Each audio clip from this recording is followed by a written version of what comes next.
France falls further what? No, I know, I know. I wouldn't expect they could get worse, but believe it or not, there are bars lower than the one France is already at. What's up?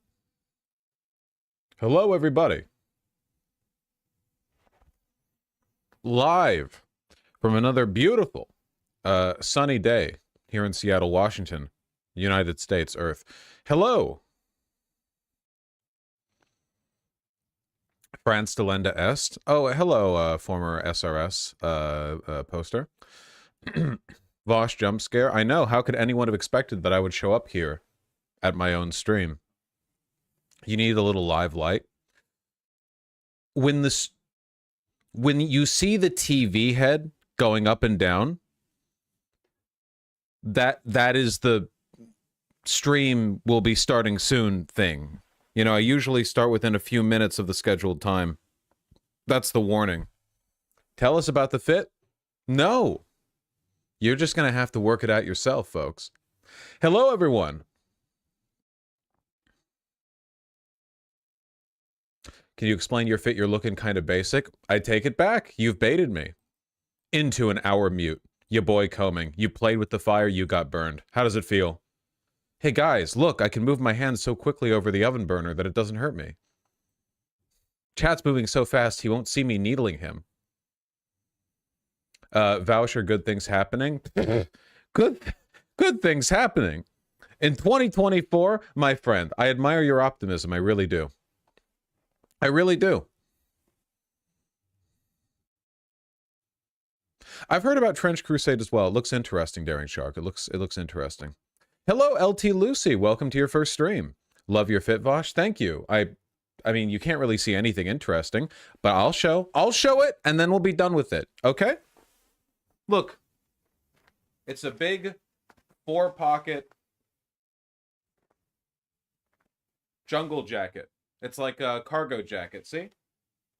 It's got like a nice super light. That looks so heavy.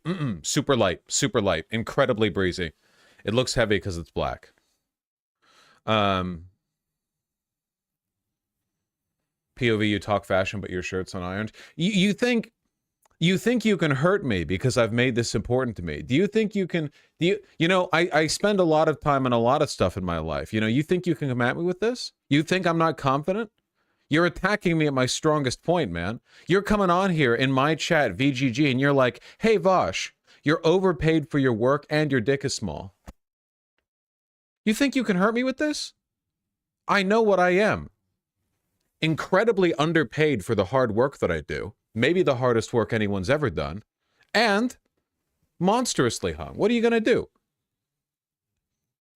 Your shirt's unironed. I spend 8 hours a day ironing my shirt. No, I don't. That's not true. That's not true. That's not true at all. Okay.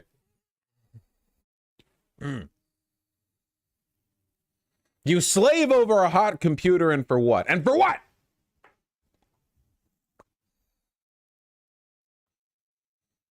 I did use conditioner, thank you. Did you hear about this freak vigilante who killed a child outside of Seattle? I'm sorry, are you suggesting something? Why'd you say outside of Seattle when the article says outside Renton? Are you trying to imply something? 2 weeks of Vosh content to TTS? catch Oh, sorry, up whoops. Playing video games the other night. Thank you. Got back from a 2-week vacation in Georgia. Nice. I hope you had a good time. I'll get to Dono soon. Yes, sorry, I can, but later. Man charged for killing teen outside of Renton. Big Five chose to escalate situation. Well, I'm glad he's getting charged. I think it's bad to randomly shoot people, you know?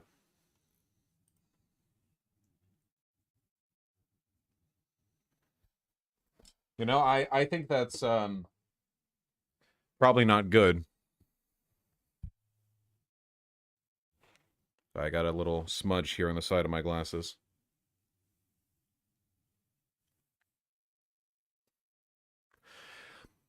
Why'd he kill the child? You know what's one thing that I think is a little bit despair-inducing, but coming to grips with it is one of the things that, like, kind of signifies becoming an adult? Oftentimes the most horrible things happen for basically no reason, you know?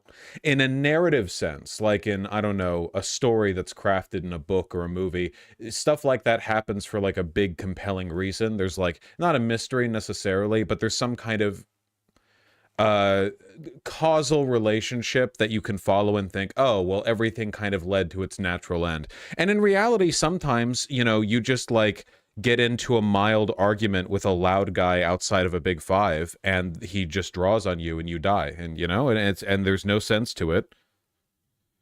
And he threw his life away for nothing because that motherfucker's gonna rot in jail now. It's not even like a strong preying on the weak thing. It's just that guy decided to ruin 2 lives. Well, end 1 life and ruin another. There we go.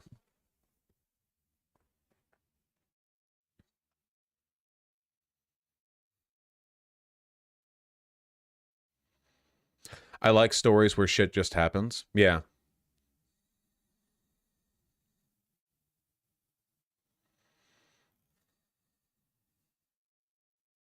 Ruin more than 2. Yeah, yeah, of course. Kids, family, everyone.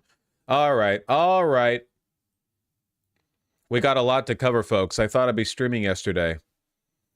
No such luck. SDL, you think a blue name will save you from being muted if you're going to be annoying about guns? You think you're safe? You think anyone's safe? That's the whole message behind the story that I just told. No one's safe, you know? The chaos of life can catch up to anyone. You just think you're getting in a mild tussle outside of VGG. You know, never. Little do you know, the streamer that you are talking to, in fact, has the banhammer.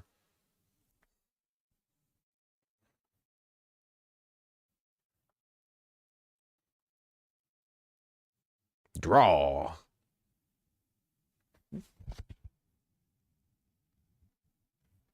Hmm. All right. Folks, they got him. Hunter Biden convicted on all charges of being spectacularly hung. They finally got him, folks. You know, he's been running away from the... They got our boy! They got our boy. He's been running away from the charges for years, and I'm really, really, really sorry to say, but yeah, no, you know, eventually, it catches up to everyone, you know? You can't be that hung that long and get away with it. Deeply tragic, but what are you going to do? In reality, it's the gun case. He actually is guilty. Watch every American conservative suddenly become pro-gun control on this one, because you know if it was any other set of circumstances, they would be against this verdict.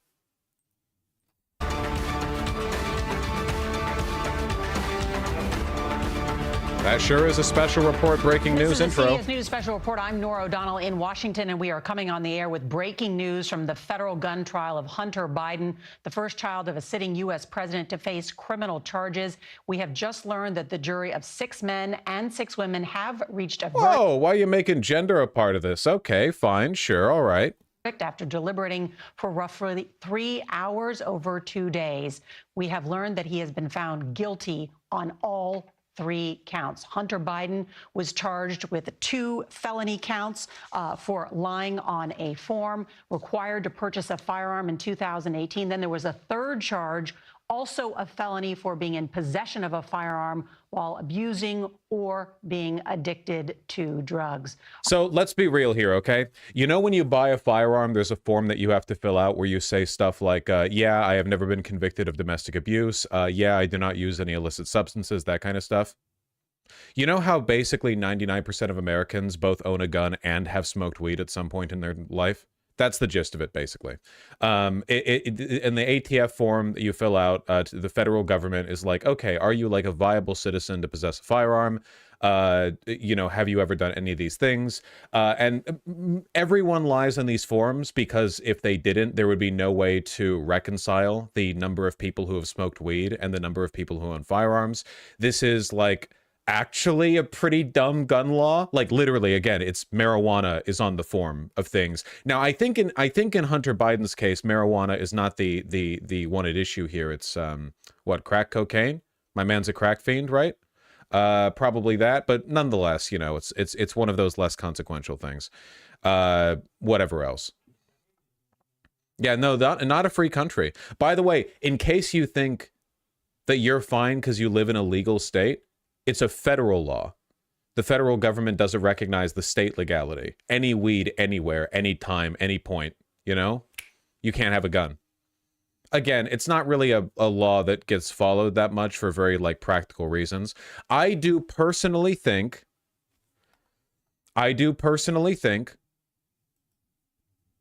that the only reason this case is even being pursued is because it's Hunter Biden. I mean it. I'm unironically doing the political persecution thing. I'm actually doing it. I genuinely mean it. It's like going after someone for jaywalking. You know, it's indicative to me of they wanted to get a political win because, Donald Trump is a felon. He's a convicted felon. He has been gone after in so many legitimate legal ways. They want to be able to go, okay, because they've been trying to find Joe Biden guilty of something for ages. And the problem is Joe Biden's pretty above board. Joe Biden, he didn't have any wealth before he became a politician. He wasn't very wealthy as a politician up until his vice presidency, which, of course, like, you accrue money just by virtue of having power, like, past a point. But they haven't found him doing it in any illicit ways. They wanted to get him on the quid pro quo thing, and they haven't been able to. So it's like, okay, well, Hunter Biden did, like, own a gun after smoking crack or something. Actually, I don't care about the CBS News breaking whatever. Let's go to the Fox News coverage. That's what I'm interested in. Hunter faces 25 years in prison. Yeah, sure. Oh, who's this handsome gentleman? Yeah, sure, man. Hunter Biden has 25. He doesn't face 25. They do this every no. They do this every single time. They're like, what is the theoretical, like, completely divorced from context legal maximum a person could spend in prison? Oh, it's going to be that much. It never is. The judge is a Trump appointee. Yeah, but even then, more interested in the disposition of the DA, to be honest. Has been found guilty on all counts in his gun trial, federal trial in Wilmington, Delaware. All right, Leo, your first response. My first response is I go back to the Harris Faulkner Leo Terrell segment about 6 months ago. When you asked me that question, is there any way that plea deal could be stopped? I said the judge. The judge played a major role in the rule of law by saying, I'm not going to agree to this plea deal, had questions. Okay, that is 100% political bias.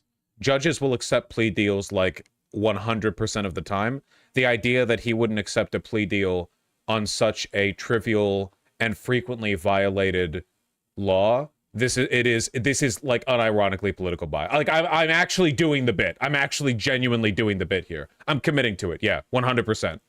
It's a petty attempt at getting back at Joe Biden because Trump has faced so much genuine legal, fire. And that's why we're here today. The American public needs to know. The judge didn't accept the plea on a legitimate reason. Was the plea illegitimate? Hold on one second.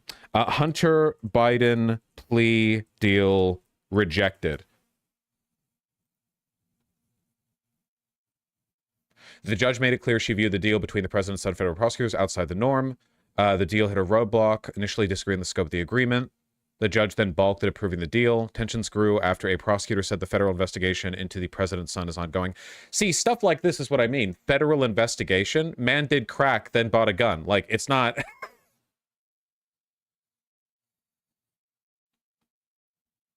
under which Hunter Biden had planned to plead guilty to 2 misdemeanor tax offenses, likely to avoid punishment of felony gun charge. Biden said wound up pleading not guilty on all 3 charges, postponed further proceedings. I don't want to stake my reputation on the specifics of this because there's a lot of, like, wheedling back and forth on the legality of stuff, but my understanding is that the federal gun charge violation here is one of those things that is just so rarely taken seriously.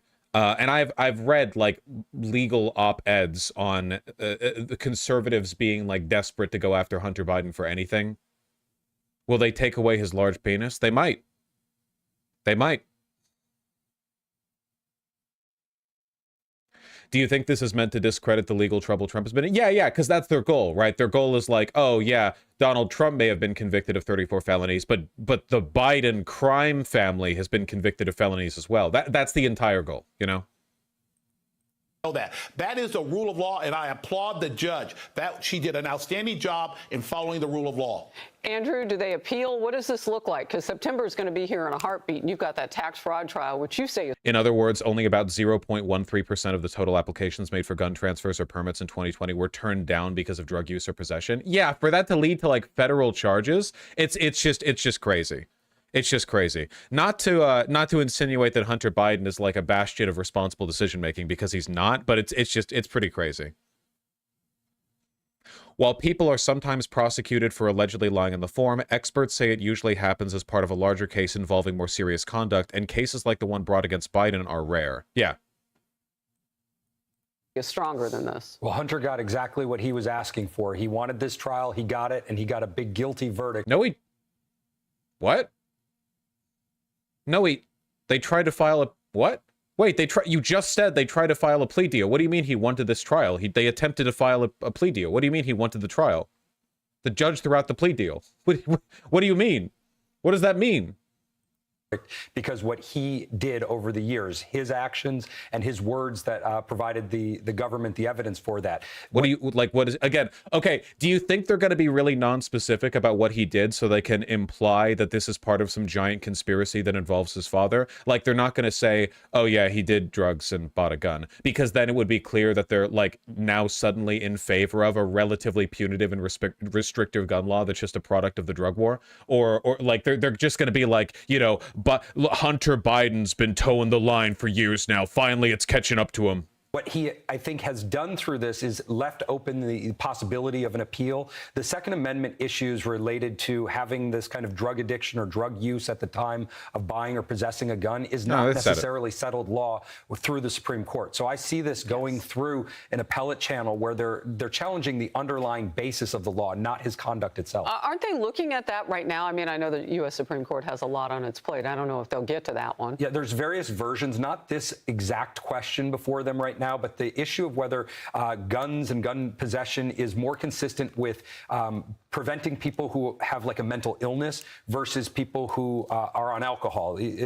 Alcohol itself, typically not something that prohibits gun possession. Or even though alcohol 100%, 1,000,000% leads to more violent death than weed does, but weed can, yeah, like mean you're lying on the ATF form. Yeah, totally arbitrary distinction, entirely a product of the drug war. There is literally no reason to think like, yeah, man, habitual alcoholics should be able to buy firearms, but people who have smoked pot once in their life can't. Like that, literally, that is what we're talking about here. Like that is the standard that we are adhering to. And I know I keep saying weed, but you know what? People probably do a lot more harm on alcohol than they do on cocaine as well. Apparently, all Hunter ever did on cocaine was fuck beautiful women. So, like, okay, I think they're referring to the subpoena from months ago. Oh, you mean the time when Marjorie Taylor Greene wanted to just talk about Hunter Biden all day? So Hunter Biden showed up at Capitol Hill, and he was like, what? Say it to my face. And they couldn't because there was nothing to say, so he left. That was such a Sigma move. That was so fucking Sigma. Like, he just stopped by while he was in town, you know? Ownership, but mental illness may be. So the Supreme Court is looking deep into exactly when... Yeah, MTG was holding up, like, barely censored nudes of the president's son in Congress, and he just showed up and he was like, yes, that is my cock. I needed every pixel of that black censor bar you put there. Yes, ma'am. 8.5, 8 3/4 on a good day. Yes? All right.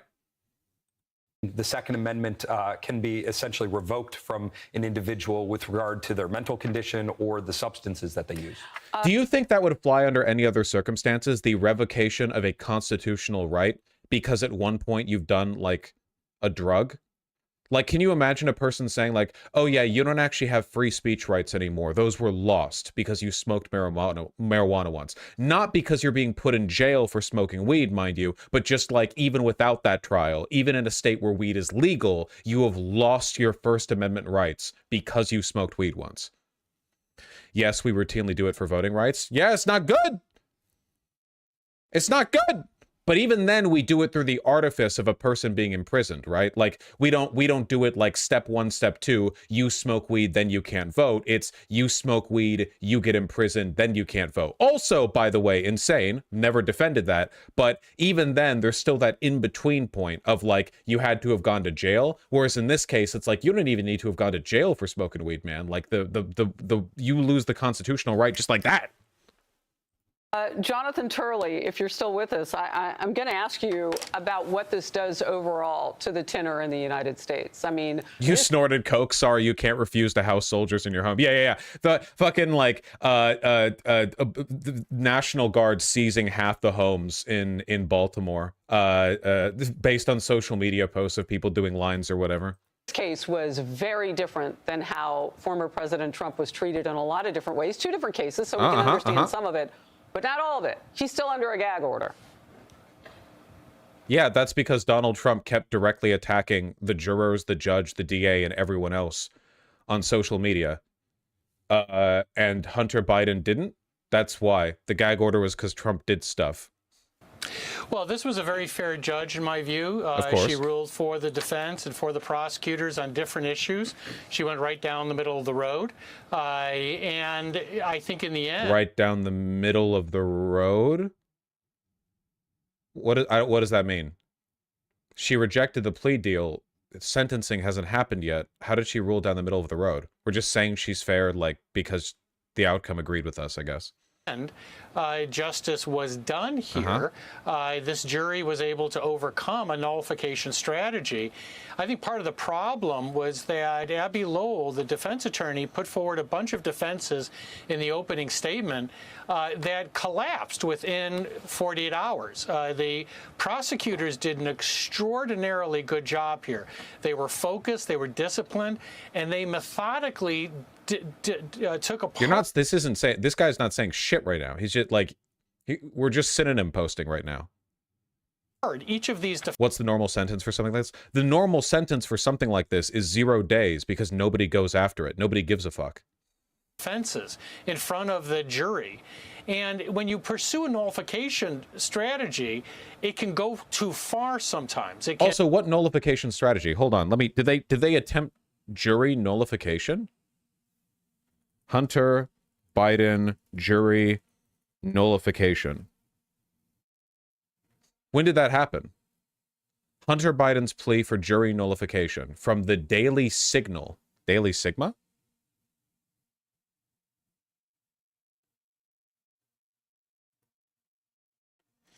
But these are anything but normal circumstances. Hunter is a Biden, and the Bidens are, for lack of a better phrase, political royalty. Okay, so this is a nice,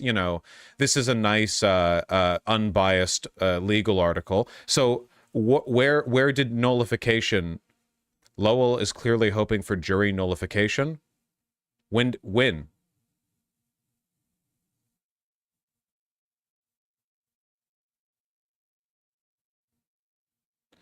Jury nullification is literally a normal process. They're just making bullshit. No, jury nullification is when the jury basically says, this person is guilty of the charges. However, we like them, so we're not committing to it. You know? Lowell is clearly hoping for jury nullification, which the members of the jury acquit a defendant despite overwhelming evidence of guilt because they are unduly sympathetic to the defendant, are afraid of the reaction against them if they convict the president's son, or they do not like the law that is being used against them.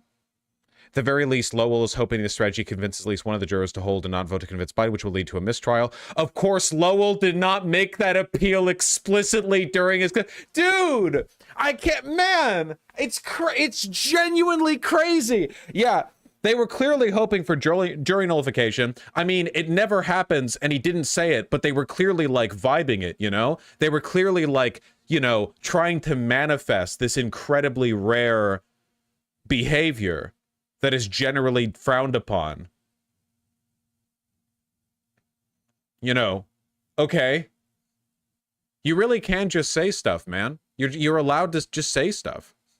And it make the jury feel like they're being treated as chumps.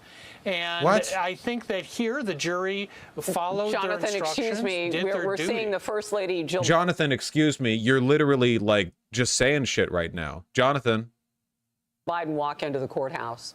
So it's taken a little bit longer for all of the family members to reassemble. We saw Hunter Biden go a few minutes ago back into the courthouse. But we knew that once a verdict had been reached, at least he would return, and maybe even all of that family. Previously, we saw Joe Biden's brother James go in, too. So they are reassembling ahead of the reading of this verdict. Jonathan, finish your thought. Well, you know, that was an interesting moment to have the First Lady come in, because I'm sure the prosecutors were not happy with having this array of Biden family members, very famous figures. I'm sure the prosecution wasn't happy with the fact that Biden will have all of them assassinated for speaking out. You know, we know that Donald Trump was the one making like open, constant attacks on all of the people involved in his prosecution and the trials against him, and that he literally can't shut the fuck up about like Jack Smith or any of the other people involved. But yeah, it's Biden. Biden's the one who's like implicitly threatening the prosecution. Behind Hunter, it reminded this jury that this is Biden town. You know, this is Wilmington. This is where the Bidens reside, and it says a lot about the jurors that they overcame that. It's genuinely, I fucking hate cons, man. I hate cons so far. If you're a conservative, how do you watch this and not understand that you're being lied to? Like, you can agree with the prosecution of Hunter Biden and understand that like these guys are paid to lie to you. They're paid to lie to you. Like, you're being patronized. They know they're just saying shit.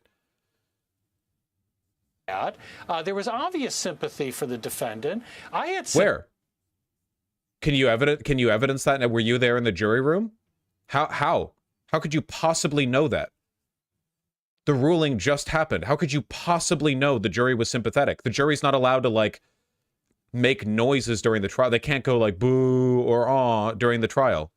Sympathy for the defendant. When you hear his account of his struggle with drugs, you can't be anything but empathetic. But there was also an unavoidable series of criminal acts in all of this.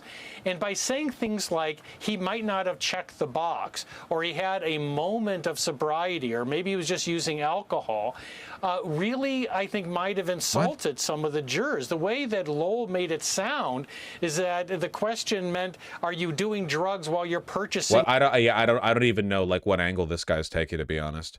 They're literally trying not to laugh as they lie, Lowell. Yeah, you know, once the cameras are off, they all have their break room moment where they're like, man, I can't believe we can just say this shit. I can't believe the stupid fucking hogs who watch our content and eat it all up and donate millions of dollars to Donald Trump actually like believe the stuff that we say.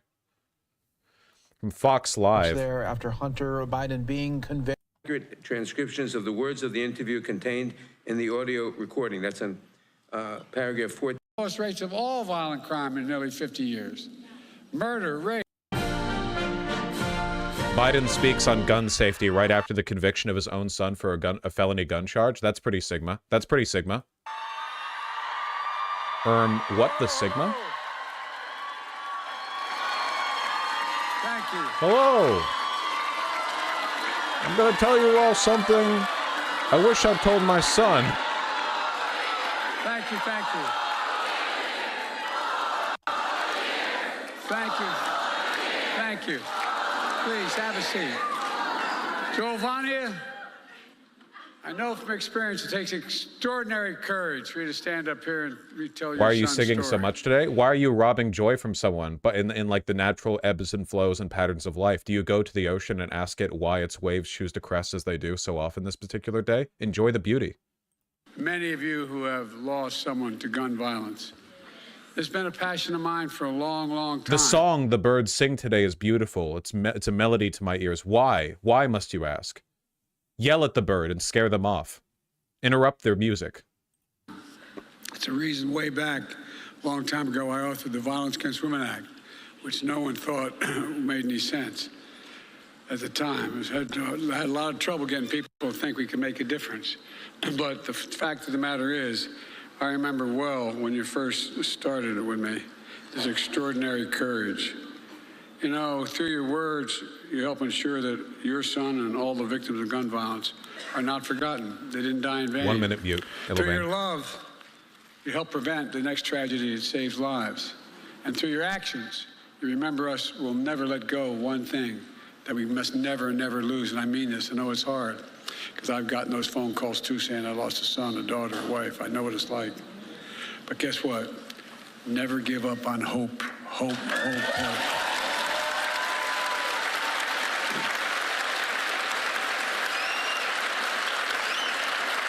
I give you my word, I know what that feels, that black hole when you receive that phone call. It seems like your black hole in your chest, you're being sucked into it. Just showing up here with all the work you've done takes some courage because it reminds you of the moment you got that phone call. It reminds you, no matter how long it goes. It's hard, but you're making such a difference. The main reason I'm here is to say, and I mean this from the bottom of my heart. There it is. Boo! Boo!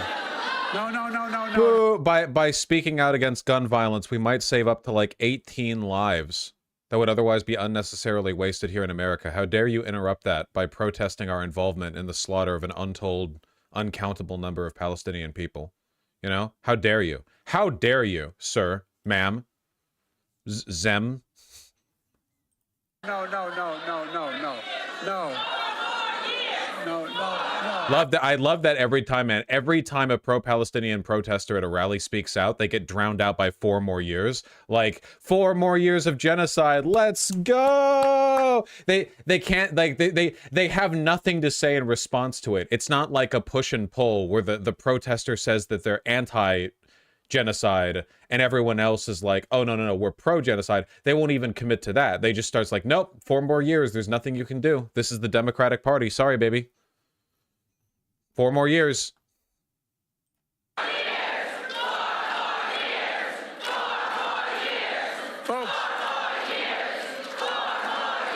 Folks, it's okay. Look, they care. Innocent children have been lost. They make a full point. Come on now. Thank you for honoring gun violence survivors.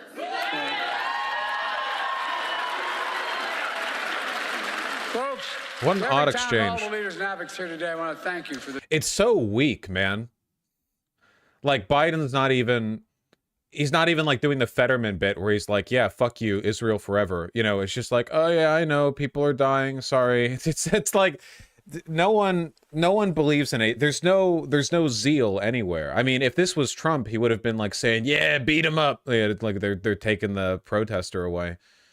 The dedication to this vital issue you've shown, and to all the survivors, veterans, families, moms who've turned their pain and your purpose into the loss and you're determined to not focus on your anger, but on what you can do. Look, folks, you've held power movement that is turning this cause into reality, especially young people who demanded our nation do better to protect us all. I just remembered I don't care about this. I care about the Hunter Biden trial. What are we on about? They're going to appeal the decision, no doubt. The case that was there Holy against shit. The former That's against a the president's son, Hunter Biden, and just the seriousness Former Secret of this Service case there, agent. when you talk about someone of Bobby Hunter McDonald. Biden's magnitude coming together and then lying on that form. Yeah, look, the problem you've got here is the lying. Unfortunately, he's got some drug issues, and we've got a weapon involved here, and that's one of his father's cornerstones of his administration. He's going to be speaking on gun control here momentarily, potentially in D.C. So, you know, guns are a problem. We see guns being used all the time in big cities, weekends, young kids being shot, cops being shot. Guns are a problem out there. So it's a little bit ironic that his dad's going to be talking about this, and he was just convicted of a gun charge here in the federal. Very nice, very nice. Fox News, everybody. You know, it's like the Black Panther Party with Reagan. You know, we're pro-gun in every way possible, except for this one, you know? Except for this one specifically. It's crazy. They keep getting away with it. How are millions of Americans watching Fox News? Well, this is live now from Fox, but same basic rhetoric, right? Same basic rhetoric. Anyway, Hunter Biden is no doubt going to appeal the verdict. So we'll see what actually... we don't know what the sentencing is. I don't know when the sentencing date is. Speaker Johnson argues Hunter Biden's conviction doesn't undercut GOP claims of two-tiered system of justice. Of course, because they want to have it both ways, right? They want to say that Mike Johnson wants to be like, yeah, the justice system is rigged against Donald Trump, a 78-year-old billionaire who spent his entire life dodging legal charges because he has money and power. Thank you, Benjamin. You know, but Hunter Biden getting convicted of a felony charge for something that like millions of Americans have done, and usually people don't even go after it. That's like, you know, that's actually like, that doesn't undercut claims of bias at all. You know, we're the real victims here.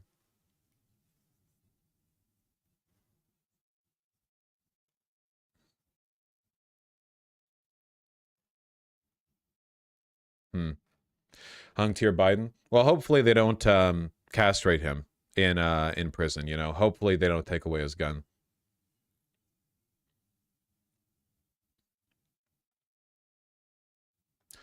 No one in this country is above the law, special counsel says. See, I hate this rhetoric because it's true, but it implies anyone disagreed. I have never seen anybody claim that Hunter Biden should be like exempted from criminal prosecution, whereas the entire GOP is committed to the belief that Trump should be. Fully, like the entire one half of the country, politically speaking, believes that Donald Trump should effectively be immune to the legal system. I've never seen anyone make that claim with regards to Hunter Biden.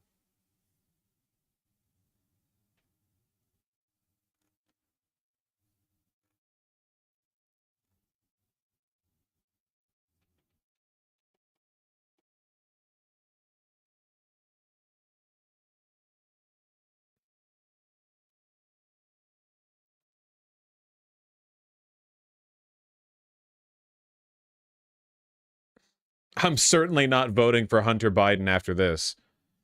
I really don't think that Hunter belongs in jail, Juror 10 said. Love that. Even the jurors are like, man, we really like the guy. Analysis, Hunter Biden could appeal on a larger constitutional question about guns and illegal drugs. I genuinely do think that this particular law is unconstitutional, and I always have. It is a barely enforced drug war produced violation of Second Amendment rights. Which law? The idea that if you've ever used any unlawful substances or have within the past 18 months or whatever, that means that it's a felony charge to purchase a firearm. That's fucking crazy. It's not any crime. It's not like, oh, if you commit any crime in the past 18 months, if you've jaywalked or done anything else like that, you know, like, it's just specifically drugs. Specifically drugs. Absolutely not constitutional. Yeah, and I've never heard of this charge actually being charged. Well, they get like fucking 50 million Americans if they did. It's crazy.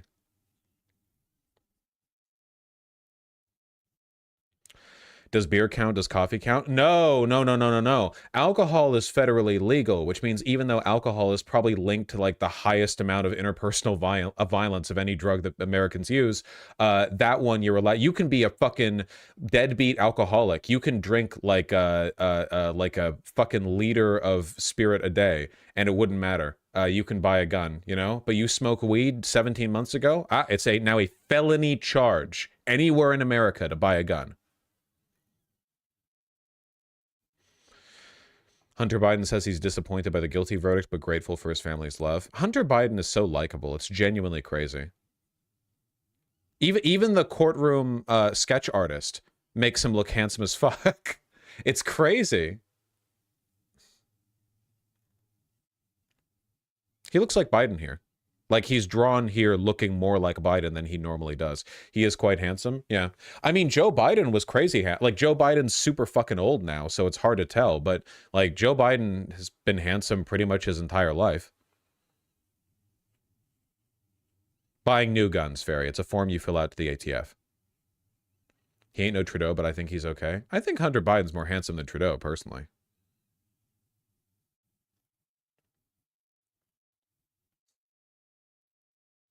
Young Joe Biden. Instantly, you guys post the same picture because everyone has this one like in their memory locked in. Yeah, it's true.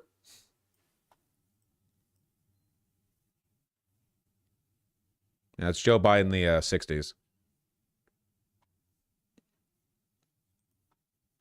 Technically, isn't the felony lying on the form? Yeah, that's the felony charge there. But like obviously in practice, that is like the felony being the question on the form being what it is with regards to the illegality of the drug.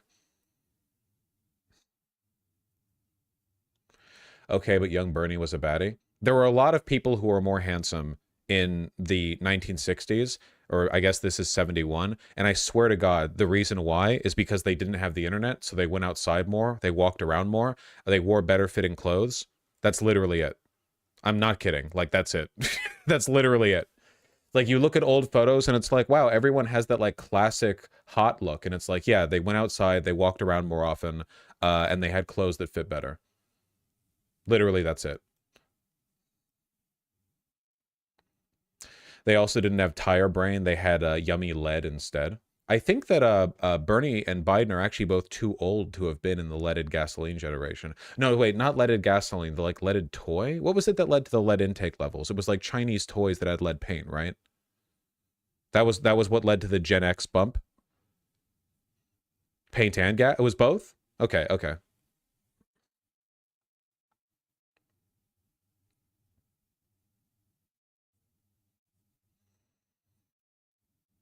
Canadians like their the Canadian tuxedo, drumming Patrick.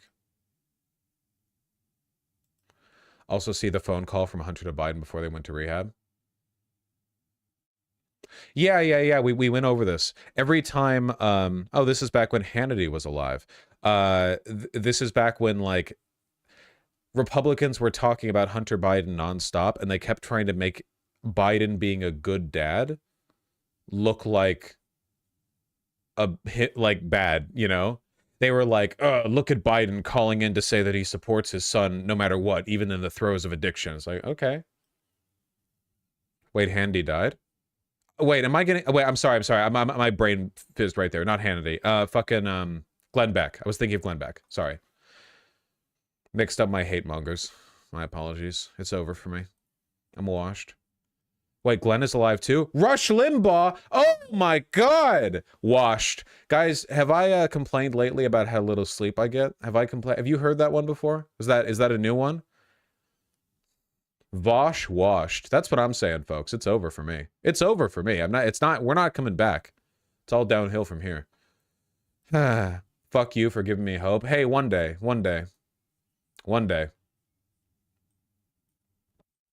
We'll get there. Anyway, I guess to cap it off, statement from President Joe Biden. That guy's the president? As I said last week, I am the president, but I am also a dad. Jill and I love our son. We are so proud of the man he is today. So many families who have loved one's battle addiction, who have had loved one's battle addiction, understand the feeling of pride seeing someone you love come out the other side and be so strong, resilient in recovery. As I also said last week, I will accept the outcome of this case and will continue to respect the judicial process as Hunter considers an appeal. Jill and I will always be there, like night and day. With Donald Trump, where with Donald Trump's conviction, him and literally everyone on the right wing are screeching about how this is the end of the republic, Rome is burning, like criminal justice system biased, and like this is why I hate the whole no one is above the law bit from the special prosecutor, because it's like, bro, nobody disagreed with that. Like no one on this side disagreed with that.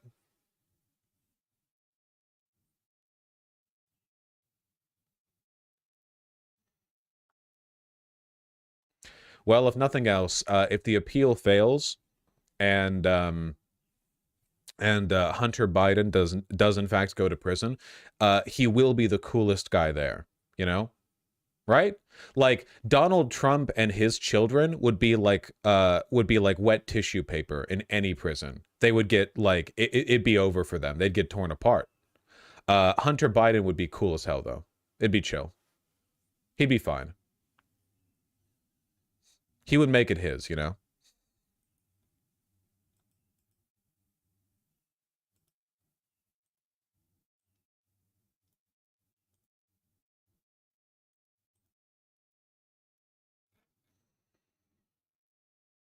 No, Vosh, the skinheads would protect him.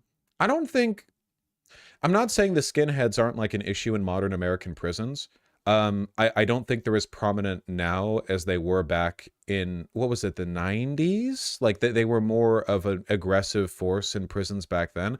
I think the main issue really is like it's not even like who would agree with them. It's mostly just that Trump and his children are massive pussies. You know? That's the main thing. They would, you know, like they're like brats. They couldn't handle fucking being in prison. Hunter Biden was in his element, like reclining in a filthy apartment, smoking crack and fucking prostitutes. Like that, my man, he's locked in. He's good.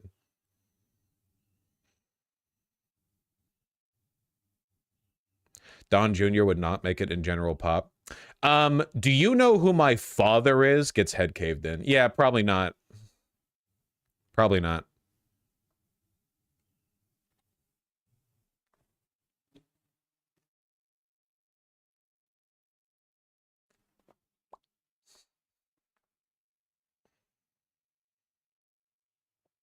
How would Eric do?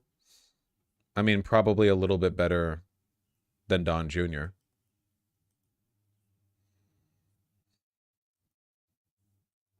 Did you see Destiny arrange a meetup in Tel Aviv? Damn, that's crazy, you know?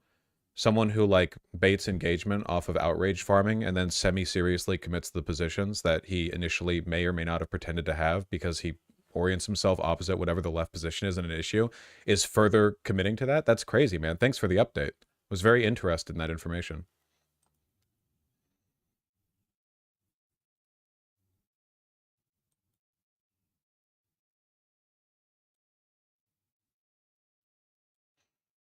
Oh, you're right. I should make that bannable. Hold on.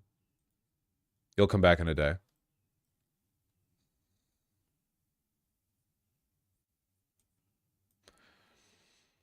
I'd say just ignore Destiny at this point. I mean, yeah, I've been like talking about him every day for the past 3.5 years. But on your suggestion, I mean, I guess I could like not spend time on him.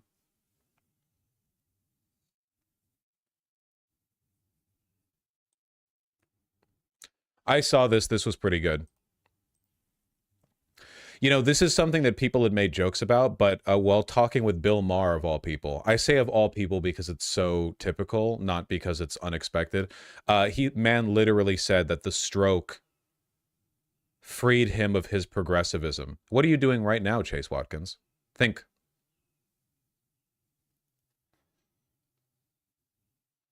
There's a line from the first Batman, Joker. He's like, I've already been dead once already. It's very liberating. Fetterman told Maher on Friday.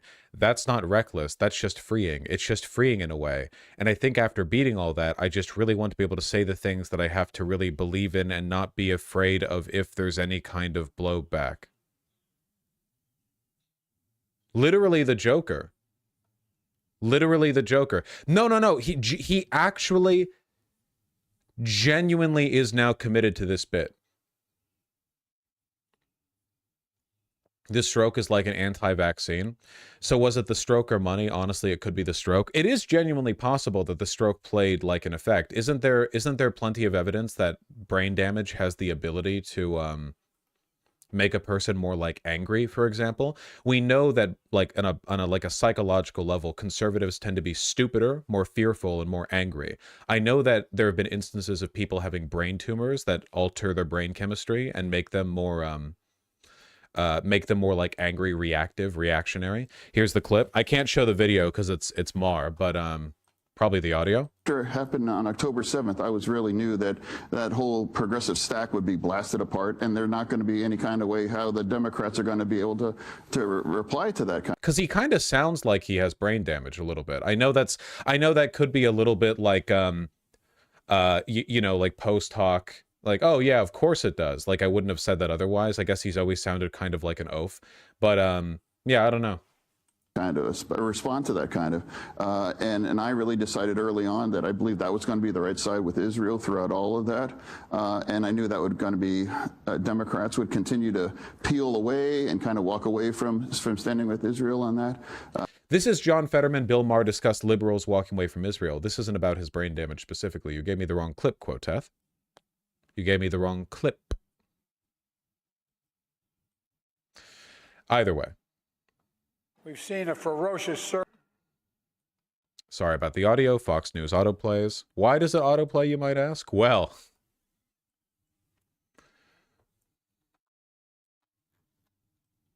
that's a great question. Is this one of those scratch a liberal moments? I genuinely think that it's a mixture of the stroke and of money and political corruption.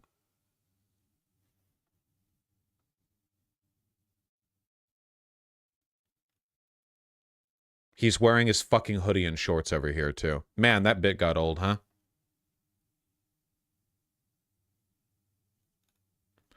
Maher then asked him to explain what he meant when he stated last year, "I'm not a progressive, I'm just a regular Democrat." Of course, John Fetterman literally advertised himself as a progressive beforehand. Remember, John Fetterman has lost a bunch of his campaign team and staffers because they all campaigned with and worked for a progressive candidate, and now he's this. You know, again, part of it, I think, is the brain damage. A lot of it is also money. Man is definitely getting a lot of money or a lot of pressure from outside. This is fully like a corruption in politics thing. I think that as more time passes, we're going to see more evidence mount that he is compromised. So, you know, there's that as well. Didn't he get in a car accident right after doing this interview? Maybe we should stop making excuses for him. Are we making excuses for him? Is that what we're doing, no wonder?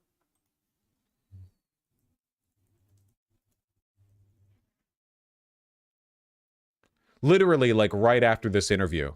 Right after this interview. He got in a car accident. It's going to make him a Juchist.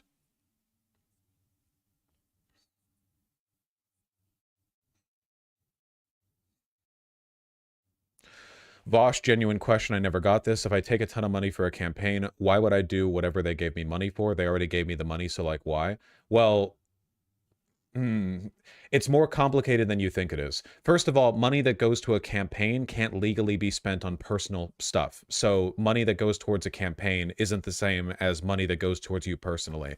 There's favorability that needs to be taken into consideration, like I scratch your back, you scratch mine, where you help them get elected in exchange for, like, I will now help you with these business causes and not hang you up in Congress, or like go after your opponents or support your opponents or whatever else. And then there's like the promise of future returns. Then there's the accusation of bribery. And then there's like, there are so many things that lean into that, you know? It's complicated.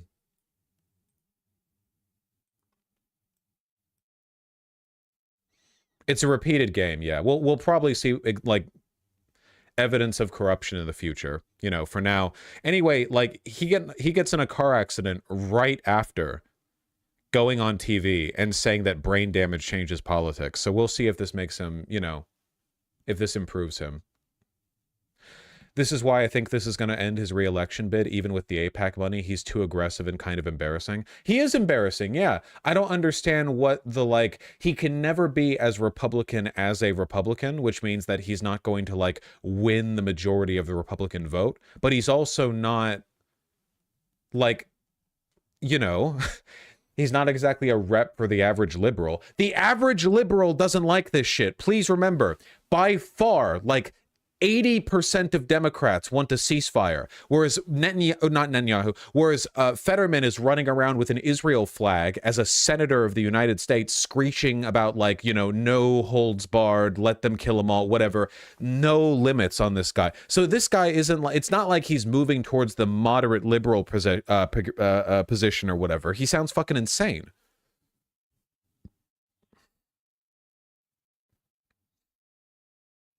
He's not in line with the average establishment Dem, Wabbajack. Not even a little bit.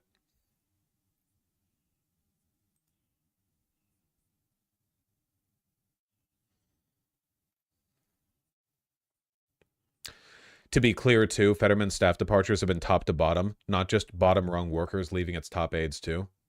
It sure would be cool if something like this would ever happen to a Republican politician, where they would campaign on being super far right or whatever, and then they would get into office and they were like, sorry, I was a fucking Maoist, haha. But it never does, because capital always pushes people in one direction, you know?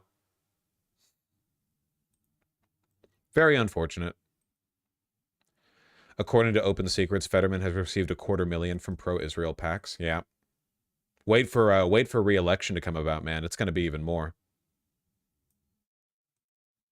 It's going to be a lot.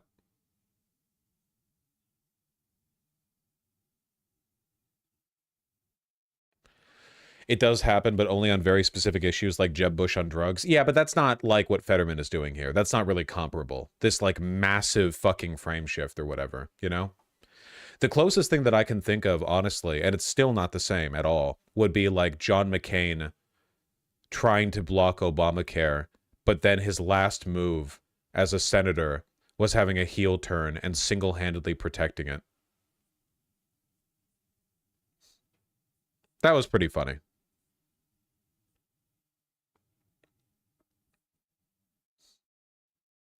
Curious how Ben Shapiro was talking about him now. I gotta say, after the last coverage of him, I'm not curious about anything Ben Shapiro was doing. You know? I gotta say.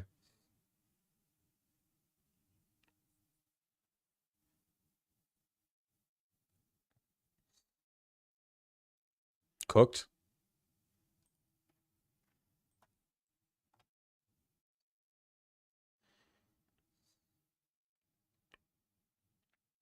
I wonder if they have something on him. I mean, do you think AIPAC has like a video of him fucking a toddler? Genuinely, like what the fuck? Like the turnabout was so fast, you know? What level of desperation?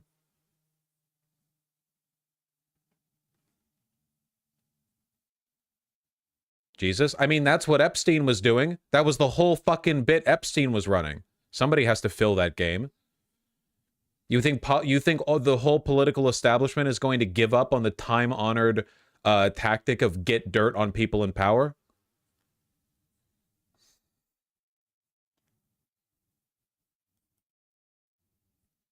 Fetterman frames his seismic shift as stances he's always had, which his brain damage simply allowed him the freedom to embrace. Ah. Exactly. Nature abhors a vacuum.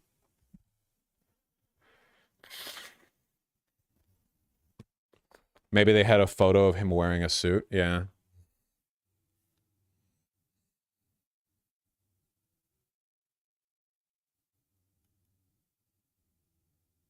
That's a tactic that Mossad and the CIA have done right. Yeah.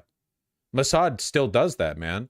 They keep tabs on like gays in the West Bank and the Gaza Strip and get informants out of them by saying like, hey man, sure would be a shame if fucking Hamas learned that you like dick, you know?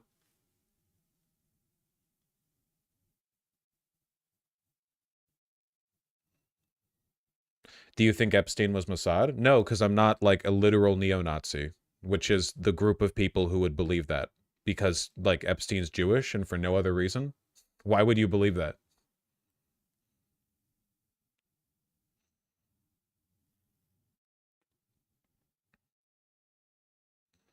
RFK Jr. should take Fetterman as his running mate. They would be a good pair. I agree with that. Epstein did work with the Israeli government and Mossad extensively, up to former Israeli Prime Minister Ehud Barak being his Lolita Island. Yeah, but he worked with a lot of people is the issue. You know? Like he had connections all up and over the place. I think Epstein was on Team Epstein personally.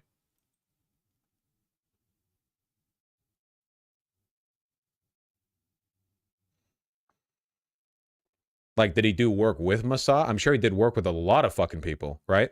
Like, that's the whole point of him doing what he did, right? That was the whole, that's why you position yourself in that place.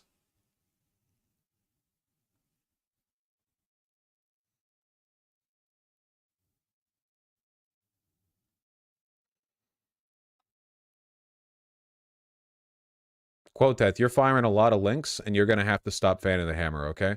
You're going to have to dial it down a bit.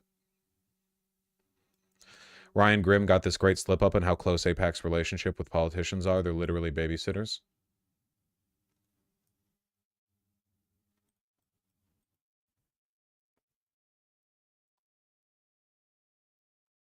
I wish I could, because they're not registered. Is there any other Republican who has your views on this? Well, I have Republicans who come to me on the floor and say, I wish I could vote with you today. Yours is the right vote, but I would just take too much flack back home.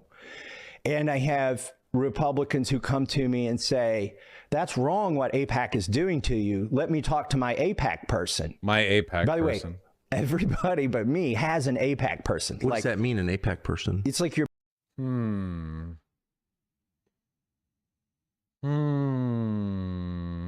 babysitter, your AIPAC babysitter, who is always talking to you for AIPAC. They're probably a constituent in your district, but they are, firmly embedded in AIPAC. And I need to remind everyone, because people frequently forget this and they're like, jump to conspiracism. Okay. AIPAC is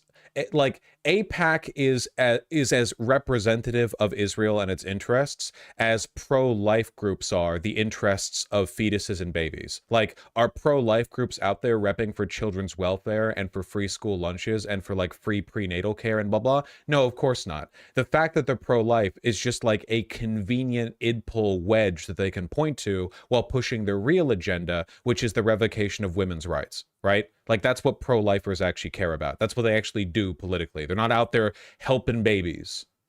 And likewise, AIPAC supports Israel only in the most like Venn diagram aligned interest sort of ways. It's not Israeli power. It's just American conservative power. American police, American military industrial complex, American like foreign chauvinists and like neo-colonial types and we rule the world types, and conservatives and evangelicals. It's a massive, very wide tent coalition that all just, it's a lot more convenient to name themselves after Israel than it is to name themselves after, I don't know, we're like the pro-war pack, we're the evil pack. It's just a massive super lobby that or like super PAC lobbying group that aligns with Israel because Israel is like a vehicle for a lot of those broader political positions. Always keep that in mind. So Israel didn't fund AIPAC. What do you think that means? Israel doesn't like national spending fund AIPAC? No. Like, there are lots of Zionists and Israeli guys in AIPAC because it's a massive broad tent, but it's not like, it's not Israel controlling America. Like 99% of the power in AIPAC is American evangelicals, conservatives, military guys, funding it, backing it, doing this work. Your AIPAC guy in Congress is not like a Hasidic Jew who speaks Hebrew. Your AIPAC guy is like a 40-something like former military contractor who worked in Kabul, who like hopped onto this consultancy job because it pays $250,000 a year. Like, it's just like pure shiftless conservative lobbying, Yeah, your AIPAC guy is a corn-fed American, okay? Motherfucker is from Wisconsin. Most Hasids don't speak modern Hebrew. They speak Yiddish. Okay.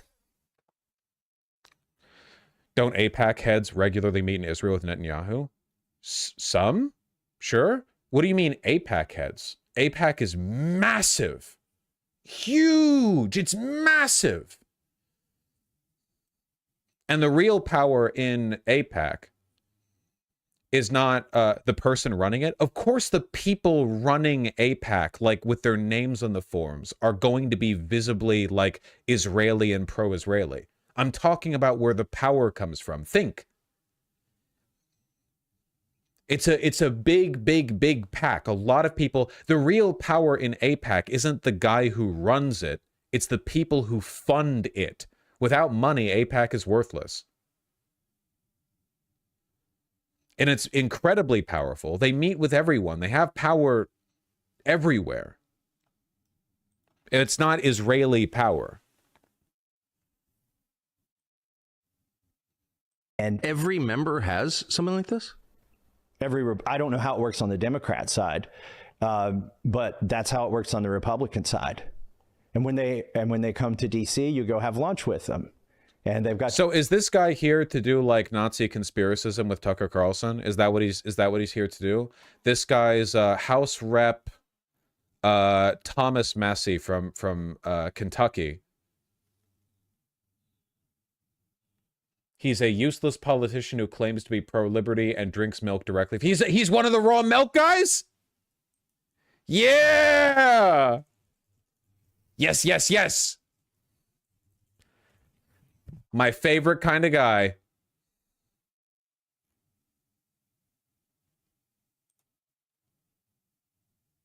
Yes! A cup of raw milk every day is one of the best medicines. Yeah, man. Sure. Whatever. Your cell number, and you have What's bad about raw milk? Google raw milk and then go to the Wikipedia page and then let that do the work for you. Okay? conversations with them. So I've had that's absolutely crazy. I've had 4 members of Congress say, I'll talk to my AIPAC person. And it's literally what we call them, my AIPAC guy. I'll talk to my AIPAC guy and see if I can get him to, dial those ads back. Why have I never heard this before? It doesn't. You have. So Tucker Carlson's doing the Nazi conspiracy shit. AIPAC is a colossal lobby. Obviously, every person in the House of Reps has a contact with AIPAC, or at least everyone who generally votes along AIPAC lines, like conservatives. Yeah. Like, he's only pretending to have not heard this before.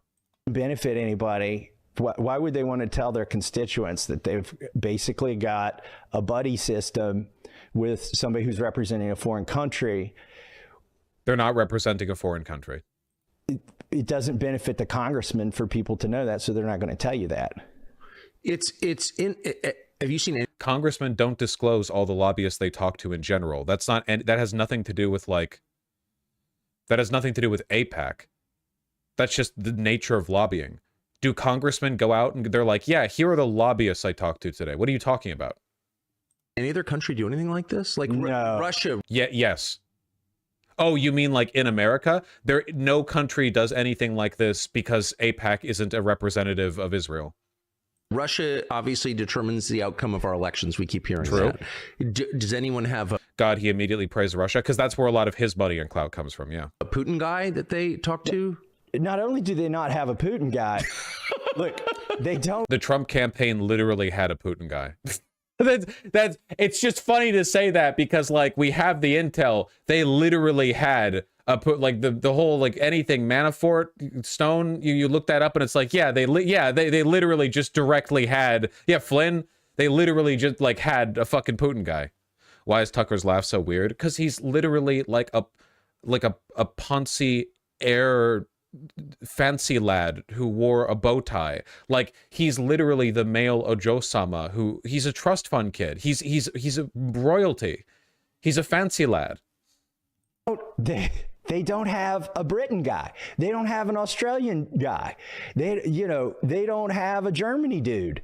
Like it's the only country that does this.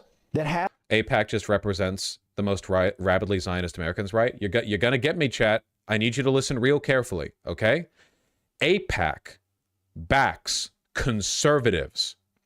If you are pro-military industrial complex, pro-police, hegemon or foreign intervention, if you are in favor of austerity policies, lowering corporate tax, lowering capital gains tax, and yes, pro-Israel, because being pro-Israel usually means that you're in favor of some kind of broader Islamophobic American hegemon project in the Middle East, you're an AIPAC guy. It's a huge coalition.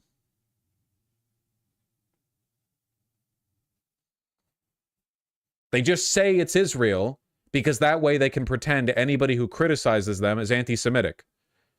These AIPAC guys in Congress, American Christians. If you're an evangelical, congratulations, you're with AIPAC. Yeah, we're AIPAC guys. Of course we want more kids bombed. Thank you, white people happy. I'm never beating the allegations now. As somebody that uniformly, I guarantee there's some spreadsheet at AIPAC where the AIPAC dude who's matched up with the congressman is there, and then all the congressman's votes on the issue. So why do they call themselves AIPAC?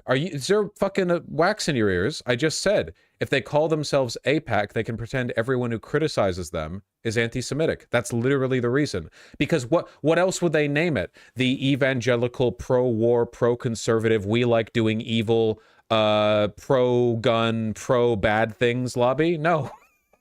No.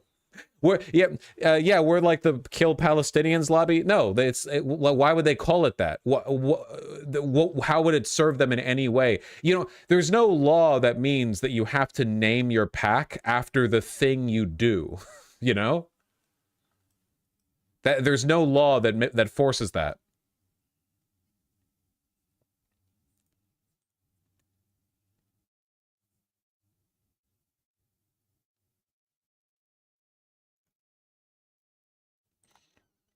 I mean, yeah, you can look at like the history of AIPAC. Initially, the American Zionist Committee for Public Affairs, then renamed to the American Israeli Public Affairs Committee.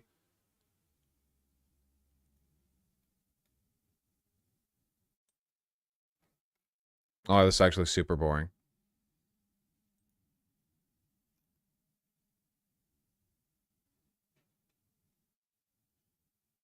AIPAC spent $3.5 million on lobbying in 2018. They spent less then. They're going to be spending a hell of a lot more now. AIPAC has supported loyal incumbents, even when opposed by Jewish candidates, and the organization has worked to unseat pro-Palestinian incumbents. Pro-Palestinian incumbents are almost always also left-leaning. It's just the easy wedge to go after them for.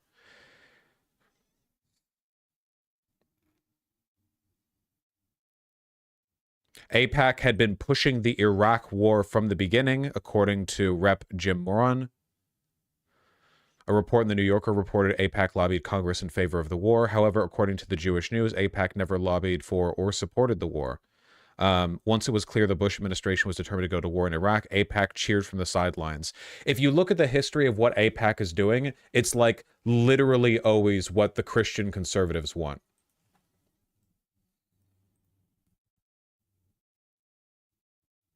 Oh, has the congressman been to Israel? They pay for trips for congressmen and their spouses to go to Israel. I may be, I mean, I'm not the only Republican who hasn't taken the AIPAC trip to Israel, but I'm probably one of a dozen that hasn't taken that trip, and the other ones just haven't got around to it. What's the trip like? Do you know? It's kind of like, I think, vacation-y. You go see the wall, you go see the, the sites, things like that. It's such a great, I must say, it's such a great country, Jerusalem especially. It's just such a wonderful place that's got to have a big effect. You go like swim in the Dead Sea. Yeah, like, I've done that. Yeah. Not on an AIPAC trip, but right. I would recommend it to anyone. Are you sure it wasn't an AIPAC trip? I paid for it myself. No, I mean, it's weird vibes. It's just funny. I mean, I am a legit lover of Israel, of the place Israel. Right. I like the people. And I like, look, here, just because this keeps getting like brought up, AIPAC's super PAC, the United Democracy Project. Oh, it's called the United Democracy Project. So these guys must be really in favor of democracy, right? Like AIPAC is like the is American Israeli fucking action committee, So like this must be the super pro democracy project. So it's for super pro democracy people. Like, yeah, the fact that they align with Israel gives them a much more effective wedge they otherwise wouldn't be able to utilize, because now they can cater, or they can sort of like earn support based on being pro-Israeli, because it's easier to cover up a lot of bad politics as being under the umbrella of pro-Israel. Does that make sense?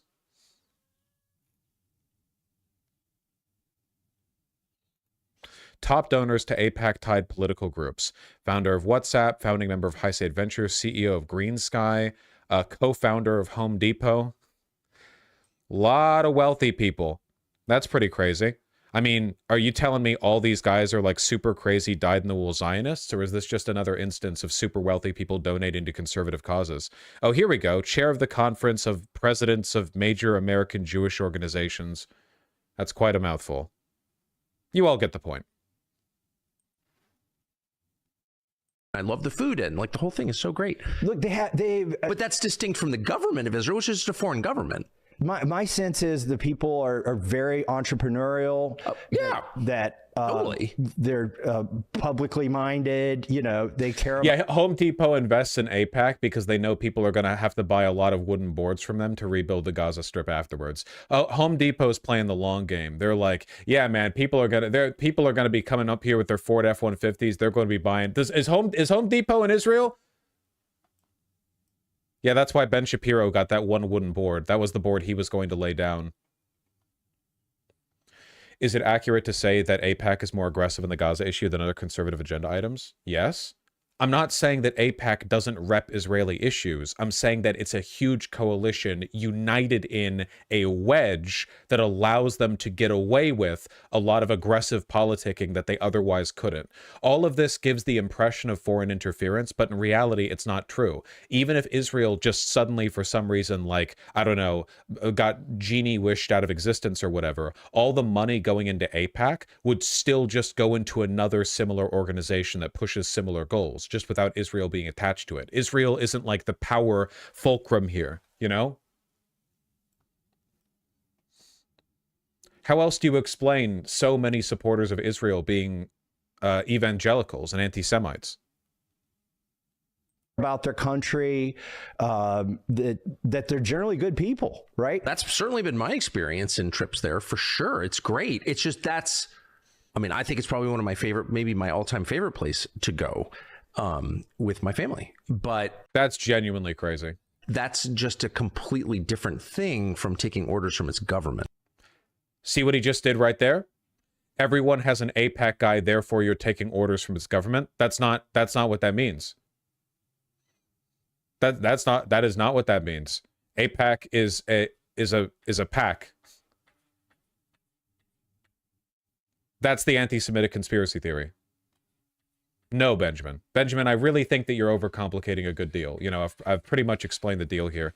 All right, Artemy, I hear you. I hear you. It's puppet master shit. Yeah, the idea that like Israel is nefariously controlling America is total bullshit. Like Israel is literally just a settler colonial project that a lot of American conservatives are interested in. So they're going to like go to a bunch of different lengths to defend it. Artemy, you can come in. You can come in. Oh my God, I got the door closed because of noise. You want in?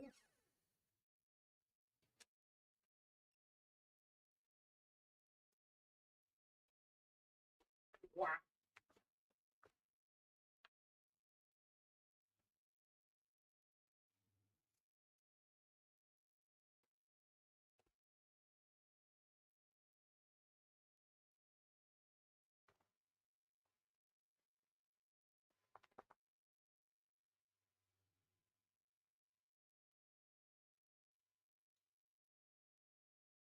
Oh, you want the red light again? Do you crave the red light? He craves the red light. He craves the red light.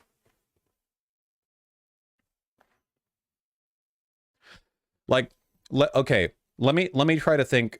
Let me try to think of like the closest example that I could possibly think of here. Okay, let me just try to think this. Okay, all right.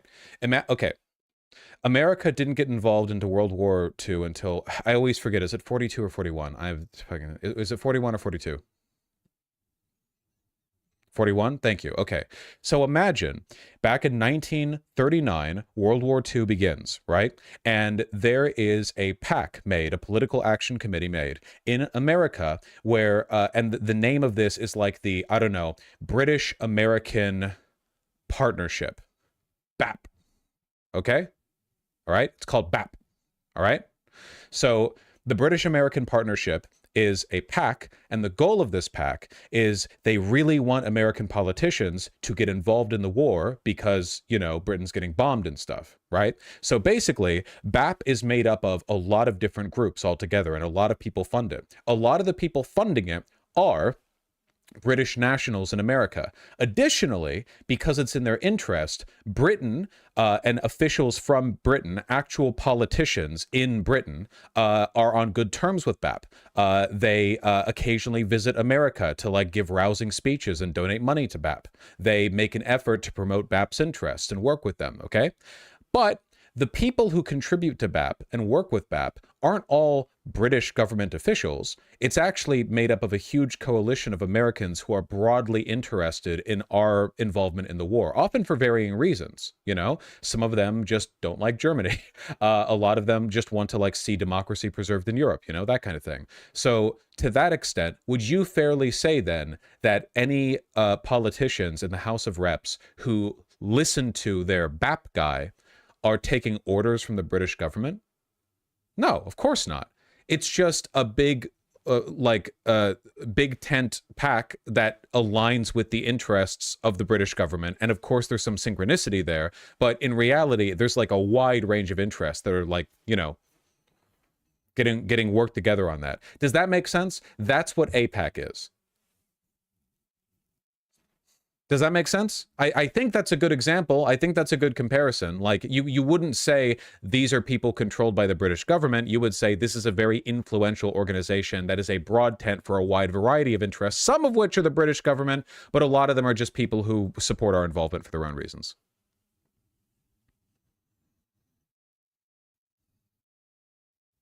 Okay. So anyway, to summarize everything, John Fetterman is paid off and has brain damage. Nice. Good cap off. Good cap off there. Yeah, and keep in mind, AIPAC is not the only lobby politicians talk to. Not even close. Not even close.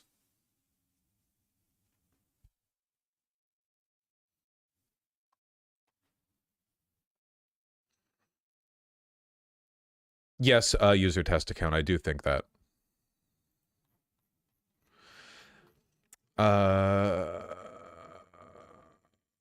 Artemy. You can't see Artemy. He's like crouched right here, absorbing the red light as best as he can.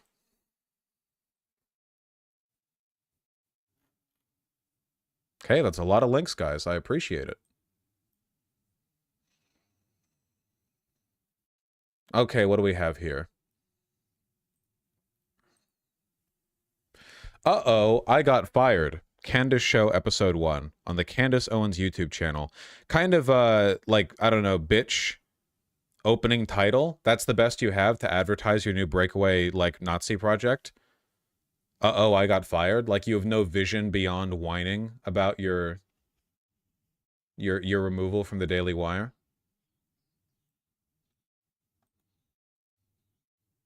No creativity in these titles ever. Well, it just doesn't, it feels like very unambitious. Also, I don't know, folks, for somebody who wants, for somebody who promotes the tenets of National Socialism, I feel like she dresses kind of mannish, don't you? Not even intended as an insult. I genuinely mean it. Women don't historically dress like this. I just feel like if you're repping the old times, you probably shouldn't be, you know, running around a button-down collar. I just, you know. Bombs. Like, obviously, this person is extremely racist. But when you get to this... Oh, wait, hold on. Okay. She was looking into a mirror there. All right, that's all I need to see. Doug, I literally don't care about any of the shit she has to say. I genuinely don't care. I saw her on Twitter recently, and she was like, apropos of nothing, she was just like, you know, I don't really trust Millet that much. There's something about him that just feels off, like he's part of some big nefarious conspiracy. I feel the same way about Zelensky, and Zelensky is a Jew, and Millet intends to convert to Judaism after he leaves the presidency. That's it. She literally just like, you know, no one, absolutely no one, not a single living soul. Candace Owens, I don't trust these two Jewish politicians. I feel like they're part of a grand conspiracy against us, you know? That's it. Like, all right. Like, I have nothing to go over here. She's even calling Zelensky a Bolshevik now? Damn, man. That's crazy. Hitler's strongest soldier. And it's a black woman.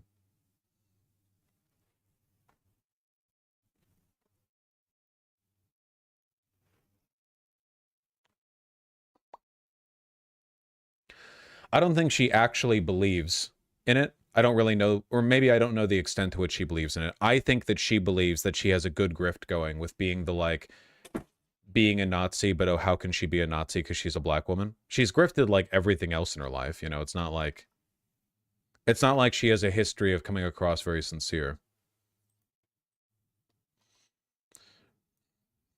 Heated debate, was deadly Israeli hostage rescue justifiable? Aw, man. 30 minutes of this. Sometimes you gotta let it fly, you know? Give me a vibe. I know you like it, Benjamin, because you love me commenting on panel shows. Let's move on to this hostage rescue / massacre that occurred over the weekend. We can put this up on the screen. One woman, this is Noah Arkham, the entire justification for this entire genocide. Why does it look like somebody's recording this with a phone? What? They did bad things. We had it as though we have language to talk about why it is wrong and why it should be out of bounds. Look. And so that there is some way, I think it's excusable. And if you look at what is with the audio? What is that? I feel this looks like someone recorded this authentically and then set up a phone on the tripod in front of it and recorded the audio playing off the speaker and filmed the screen. Why is that? Yeah, it's like we're watching. Look at the color bleed. It's like watching a CRT. Look, there's color bleed. I know that's the light, but it's not just the light. It's color bleed. Look at things that we should have to expect. Look at this. Okay, hold on 1 second. Did something?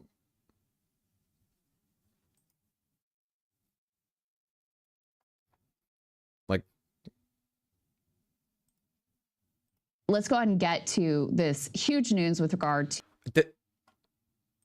Hamas confirmed negotiations are not working, right back to the genocide, and so until 2025 at least. Yeah, he's seeing the right. This is a different camera. This looks different. But what about their main camera? Of, if Trump does get into office and this mess lands in his. There is this contrast between Trump and Biden on a personal level on this issue. Why does it feel like there's such a huge difference between the cameras?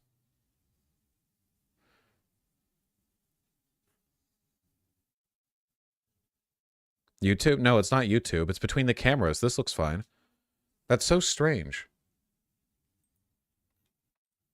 Like, look at this. Okay, whatever. The camera looks overexposed. Yeah, it just didn't look like this before. Very strange. Well, whatever the case. Maybe their camera broke? I don't know. Here. Let's get the Euroid shit out of the way so I can pretend that I have an internationalist focus like Papa Marx would have wanted me to, rather than just caring about American politics. Father Marx could not have anticipated that America would be the only country that matters. You know? He couldn't have imagined that world. Oh my god, Irish local elections? Why the fuck would I go over local elections in another country? How important do you think you are to me?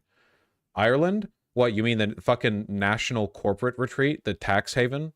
Like, oh yeah, sure.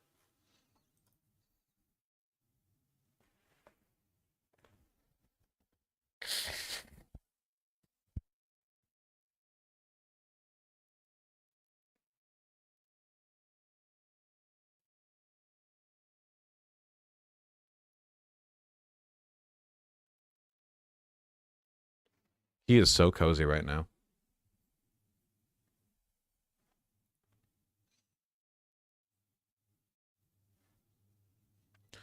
All right. So on one hand, you have Macron dissolving their parliament for a snap election to test the voters' confidence in him over Le Pen.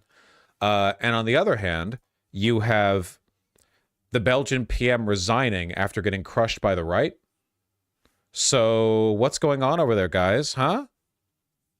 What's going on over there? The Belgian Prime Minister has formally tendered his resignation following a visit to the King after his Flemish Liberals and Democracy Party suffered heavy defeats in Sunday's general election. What's going on over here, man? They have a king. Every European country has a king. A new government is likely to coalesce around the right-wing New Flemish Alliance, which beat its arch-rival, the far-right Vlaams Belang, in second place in this key Dutch-speaking Flanders region, where it had been predicted to top the polls. Okay. For us, it's a particularly difficult evening. We lost. As of tomorrow, I will resign as Prime Minister. Man, you know, with liberals this driven, I gotta say, I'm really surprised the Conservatives won.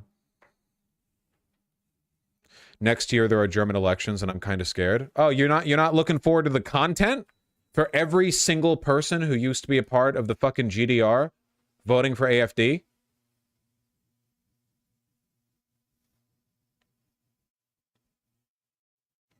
You underestimate the power of European racism? No, I don't. I talk about it pretty consistently, actually.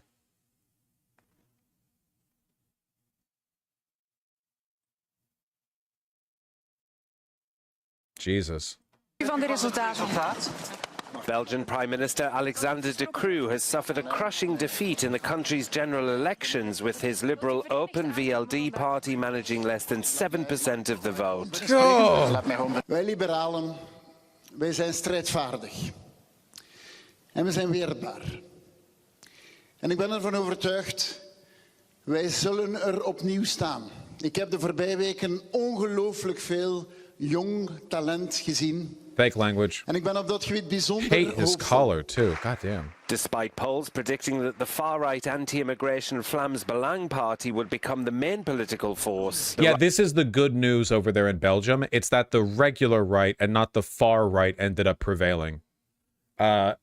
Genuinely, like, incredibly embarrassing.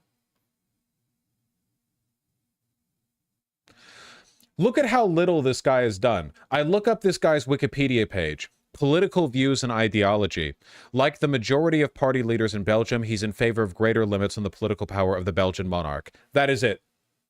That's it.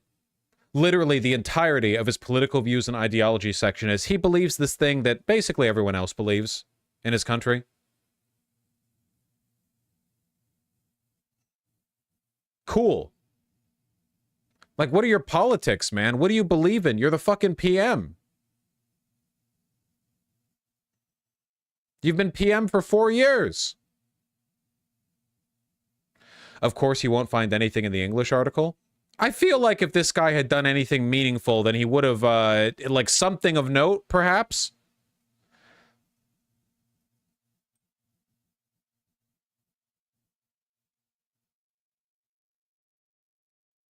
Like, I don't need to go to German Wikipedia to find interesting stuff about Germany. Belgium is the smallest country. Okay, fine.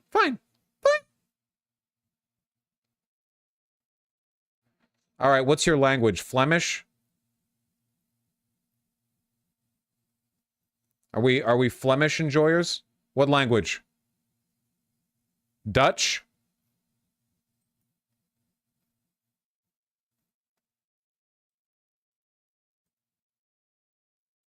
The waffle one?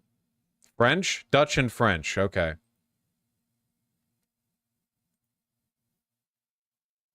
Okay, there's more in French. French we're translating to English. Exercise of power. COVID-19. Tax deduction to companies' electric vehicles. Extend 2 nuclear reactors. Adopted a law to make the labor market more flexible. Employees will have the possibility, provided their company agrees, to move to a 4-day work week. Wait, what? Employees will have the possibility, provided their company agrees, to move to a 4-day work week. Provided their company agrees. Why do you need a law for that? The problem is the company agreeing. I'm sorry, did the state prevent companies from having a 4-day work week before? Like, wait, this is literally the government saying, yeah, if your company wants to give you a 4-day work week, then they can? I didn't know the law prevented that beforehand. In return, their working days will be extended for a duration of 9.5 hours. The law also makes working hours between 8 p.m. and midnight more flexible, which will no longer be considered as night work and will not give rise to any compensation. Oh, great. The government is now making it legal to have a 4-day work week. Also, you no longer are legally given higher compensation for working from 8 p.m. to midnight. Cool, thank you. Really, like, hey guys, we should consider adopting a 4-day work week. And then they're like, okay, we'll make it legal to do it, but in exchange, we'll reduce overtime pay. Fuck you.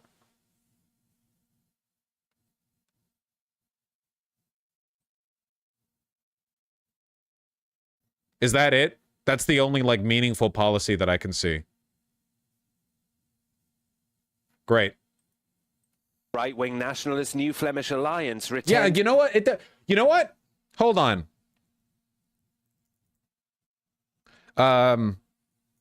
Flemish elections. Let's take a look at the far right in the Flemish elections.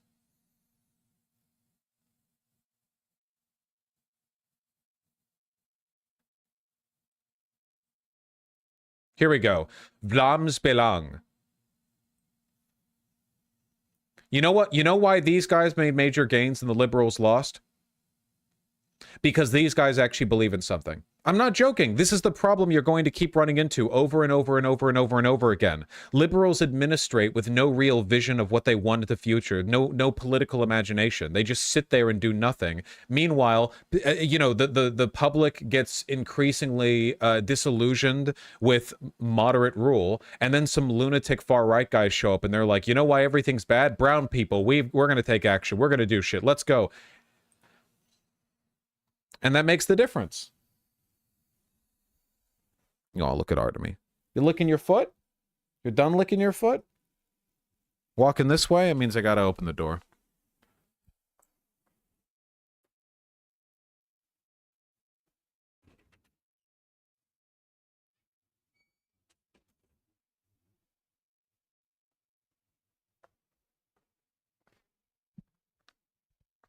Low information voters are as much of a problem in Europe as they are in America. This is true. I mean, it's just like the Democrats are a do-nothing party, and I feel like the Democrats are still a lot more active in their policy making and in their rhetoric than a lot of liberal parties in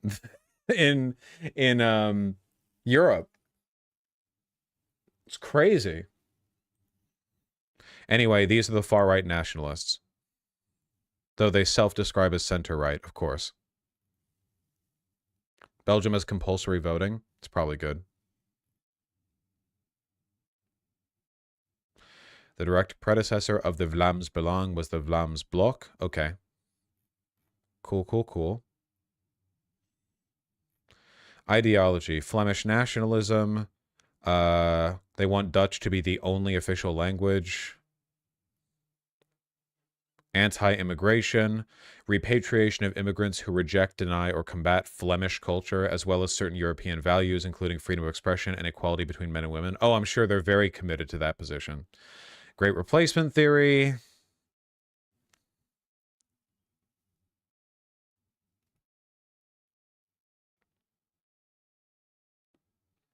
The Dutch thing is huge because half the country speaks French. Anti-Islam. Pro-Israel. Okay, well, these guys can't be super duper far right if they're pro-Israel, right?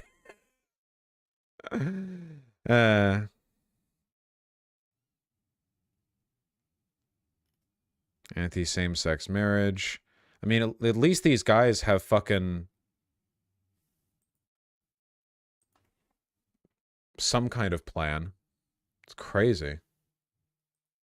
Liberals. These are the conservatives that now lead the coalition. And they claim to be center-right. They've got a big old Wikipedia page. A big old Wikipedia page. Look at that. Look at that. They're pro-EU, pro-green energy. What even makes them conservative? Tell me. More strict immigration policies. Okay. Integration contract for immigrants to learn Dutch. Undergo a values and social skills test before receiving Belgian citizenship. Critical of multiculturalism. It's all immigration. It's all immigration. That's the whole, it's the only thing anyone cares about over there, man. The party has generally been supportive of LGBT rights. Yeah, it's literally just immigration.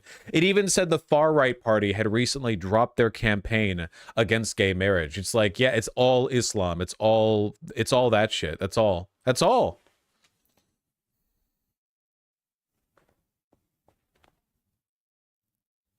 They're also free market economic liberals. Well, let them have fun. First place with an expected 22%. Vlaams Belang came in second, taking 17.5% of the vote. But it's important nowadays to give Flanders. So this is Vlaams Belang. This is the far right. This guy's suit looks like absolute fucking horrendous dog shit. Oh my god. It looks like it's wet. It looks like somebody soaked him with a hose before he came in here. Is that even a sport jacket? Wearing a navy suit top with mid-wash jeans in the bottom, white button-up, no tie. Insane. Genuinely psycho shit. I no respect for this guy. Listen, okay? The National Socialism, at least it's an ethos. I will excuse it. The terrible drip, I will not. Nationalist New Flemish Alliance retained first place with an expected 22%. Vlaams Belang came in second, taking 17.5% of the vote. But it's important nowadays to give Just wear a Flanders fucking different direction. Belgium trucker is the jacket, past, man. Flanders is the future. The Flemish people need a new government which is Flemish and is right-wing. Sunday's results will result in complex negotiations to form coalitions in a country divided by language and deep regional identities. Well, on the plus side, we don't need to worry about this too much because Belgium is a deeply irrelevant country on the world stage. No offense! No offense to my Flemish homies, but, you know, let's be real here, okay? We're talking about the Isle of Malta. As a Belgian, fuck you. Oh, that's what's wrong with you, Subs and Soda. I'd been wondering. Vlaams Belang has so far been blocked from entering government as mainstream parties vow to exclude it from power under a cordon sanitaire doctrine. That refers to the protective barrier put in place to stop the spread of infectious diseases. Okay. Nice. Anyway, yeah, I wouldn't be too worried.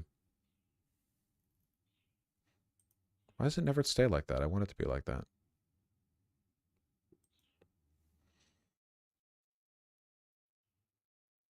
In Belgium, it's already progressive. When the Flemish and Walloons aren't actively trying to kill each other, you can't expect them to be able to live along any other ethnicities. Man, I'm not gonna lie. I'm really sorry about this one, guys. I hope this doesn't incite any discourse, but after that pro-caliphate rally in Germany, I'm wondering, especially for a small country like Belgium, how bad it would be to have, like, I don't know, some kind of values test on immigrants. On one hand, I know, because I'm not stupid, I know that if you give a right-wing government the ability to have some kind of, like, values test, the values test is going to be like, what's your skin color? And on the other hand, I do feel like there's some reasonable argument that you could make where, like, it would be okay to not let a person into the country if they're literally like a fucking Hitlerite but Islamic. I don't think Belgium is, like, meaningfully suffering from this in any actual capacity. It's like an overblown issue. It does make me wonder what you're supposed to do, though, in the immediate sense when it comes to, like, I don't know, not necessarily security threats, but remember what I said? Protecting your culture as it exists is pussy cuckold shit. Protecting, like, some good values in your culture is, however, worthwhile. The main issue, honestly, is that if you had a value test like that, it would never be applied equally. It would never be applied equally, right? Because it's like, okay, we only want people immigrating if they believe in very basic, like, Western values, like freedom of speech and equality and blah, blah, blah, okay? And then it's like, and then, like, fucking this blocks, like, half of Islamic migrants, and then a bunch of white Hitlerites come in. A bunch of AFD dudes are like, yeah, we don't believe in any of that, and they just come right in because, like, in practice, you know, this shit always just ends up being like a race check, right? It's like the fucking literacy poll testing, or poll tests, or no, yeah, where they were like, you know, grandfathering in the white people. Yes, I don't do it. Yeah, I don't think there's a good way to do. Well, there might be a good way to do it. I don't think a right-wing government could ever do the good way to do it, you know, because they just want to make a race thing. So you think an Islamic Christian ban is a good thing if done correctly? When the fuck did I say that? If there's a test questionnaire and it's like, do you think fundamentally people of all races, genders, etc. are equal, and they check no, I feel like I should be able to take them behind the shed personally. I don't think that's a race or religion thing. You know, I think that, like, the fucking, sorry, take them behind the shed and jerk them off because they're so based. You know, I don't... it's just that there's no practical way to do this is the thing, you know? There's no practical way to actually make this happen, which is the problem. And then you would have to deport the people in your country who don't agree with it. Because it'd be inconsistent to just say, oh yeah, immigrants need to fucking pass this threshold, but native-born citizens can be whatever. It's like, well, wait, that doesn't make any sense. If we oppose these values strongly enough that we prevent people from entering the country based on them having them, we would have to deport people for having them too, you know? So yeah, there's no way to do it. I guess what I'm really saying is that I just don't like the idea of a caliphate. It's my main point, I guess. Pardon my Euro racism.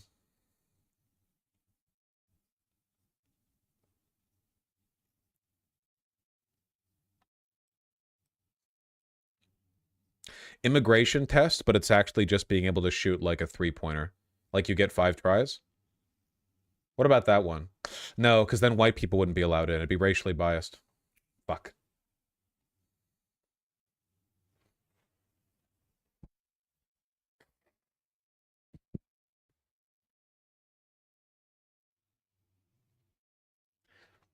Vosh would be deported. Yeah, I can't hoop for shit.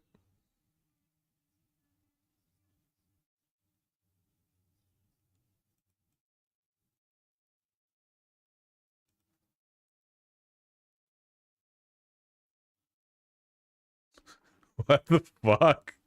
I'm enjoying Vosh stream so far, and it chatter links this image.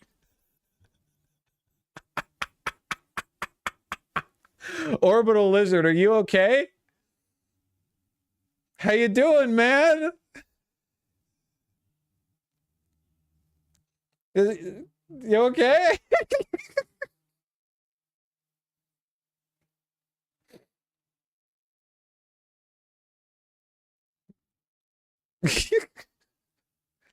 Nice of your captors to let you watch Vosh. Yeah, you know, for someone in Abdul Gharaib or whatever. Abu Gharaib, I forget the... Incredible. Orbital Lizard is about to Mr. Plinkett. Someone, bugs don't taste so bad. Well, not if you're a lizard, I guess. Glad you're enjoying the stream. Look at how fucking white I am, dog. I guess... I'm the bright point in the damn image.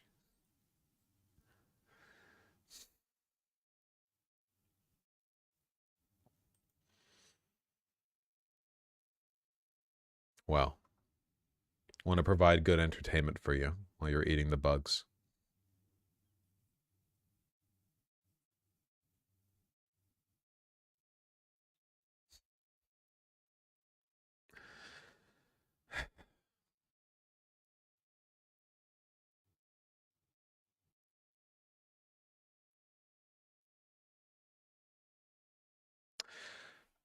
That would make a good short.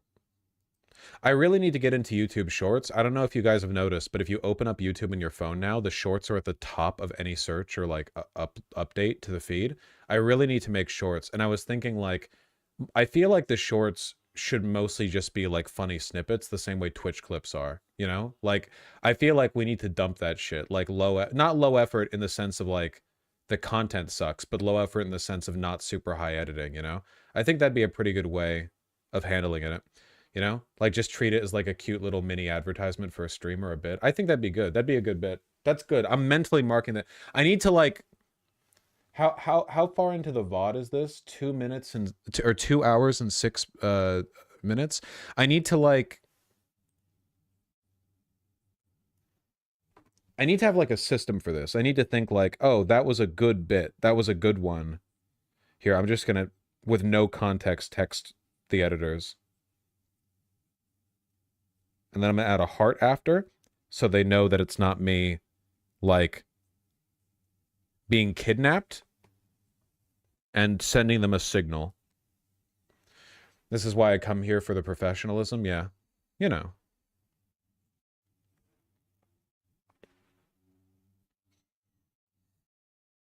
I mean, if it doesn't take that much investment to begin with, Treaterpa, I think, you know, I think that, like, the problem is like, well, how do you want to focus on them? What do you want to do? And I think that'd be a good, like, attempt to give it a go.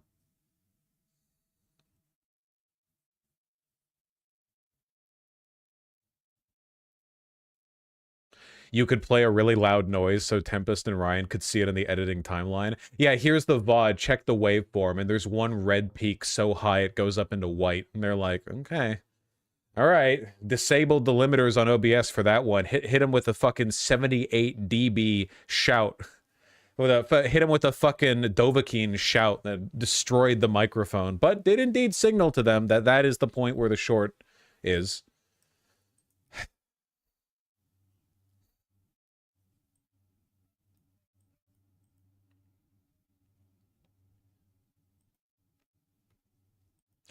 all right, last time today that we're going to have to pretend that Europeans exist, okay? All right? Does that sound good? Does that sound good? I've got some more bad news from France. Don't play YouTube videos when I'm making them theater mode. I hit theater mode. I didn't hit play. That's different. That's a different button. Oh no, Vosh is about to send us to the void. It's actually pretty bad news, man. So following Macron's defeat in the EU elections and him triggering a snap, a dissolution of parliament so that he can sort of reassure himself of his popularity within France, the French conservatives want to ally with Le Pen. Vosh, I'd like to tell you how there's good reason to be cautiously optimistic about this. Vamonos the Fox, please hit me with it, because this just seems really bad. There's no way Macron's coalition could ever overcome the Conservatives and Le Pen, right? Not with the current momentum. Like, this essentially seems like a confirmation that Le Pen is going to win. Isn't Le Pen a Holocaust denier? Well, look at polling.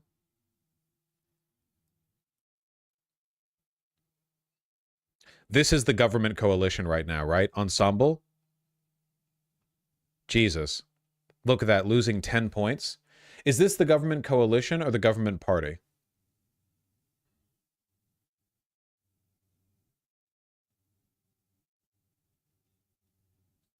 It's the coalition? Okay, yeah. I know they got a lot of parties. No, it's the party. It's the coalition. Whatever.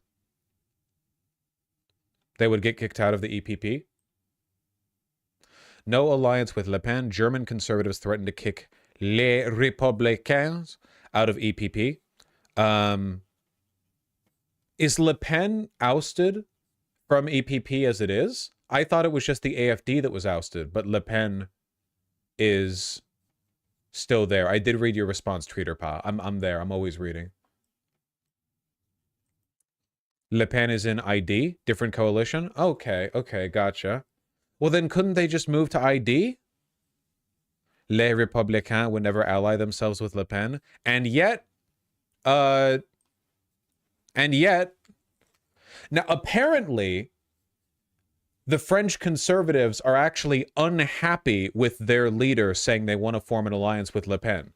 So this might be like a one guy kind of deal. Les Républicains. Les Eric Républicains. Ciotti has called for an alliance between his party and the far-right National Rally of Marine Le Pen and Jordan Bardella.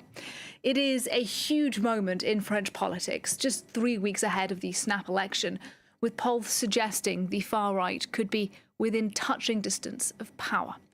Well, let's start by listening to Ciotti himself explaining why he's endorsing this alliance. That's not good. I think there is a need today to serve the country which is in danger. There is on one side this unholy alliance with the Left France Unbowed Party, who today project extremely dangerous ideas, and notably, ideas which spread The French conservatives could move to ECR, which is the European group behind EPP and ID. Meloni leads ECR. Okay, so let's talk for a moment domestically in France, regardless of the consequences within the EU Parliament, okay? Would this not confirm, if this goes through, that Le Pen will absolutely lead the Parliament?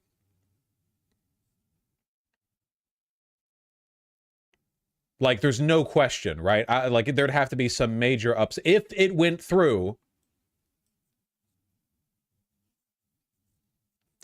voter turnout on the left is going to be much higher. The traditional right has a history of pretending to be Gaullist. The polling is fairly clear about the fact that French people are indeed not that left-leaning.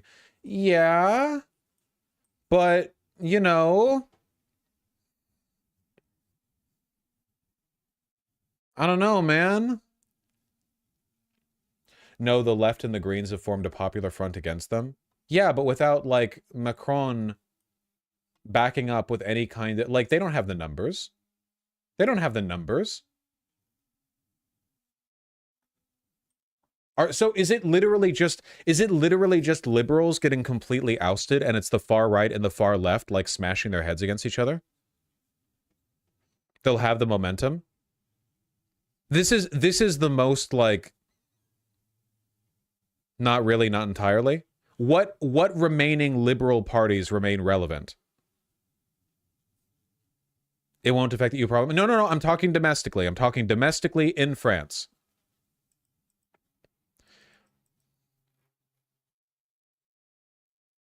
Far left is very relevant, is very relative for France. Okay, which parties that aren't Macron's are liberal and relevant? Like not 3 points or whatever, but like relevant. The PS? And they're going to ally? Are they also going to ally with Green and with the left?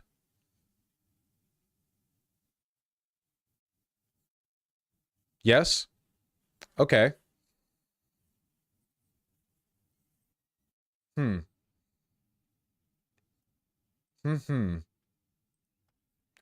That's weird. It's the new Popular Front. This is weird. This is weird, right? I understand that to an extent this is my unfamiliarity with parliamentary politics in France, because for a while now things have been on like a status quo hold with Macron. I haven't paid too much attention because it feels like we've just been watching a shark very slowly, like, you know, loom their way over to a paddleboarding swimmer. So, you know, it's like, okay, well, when the shark gets there...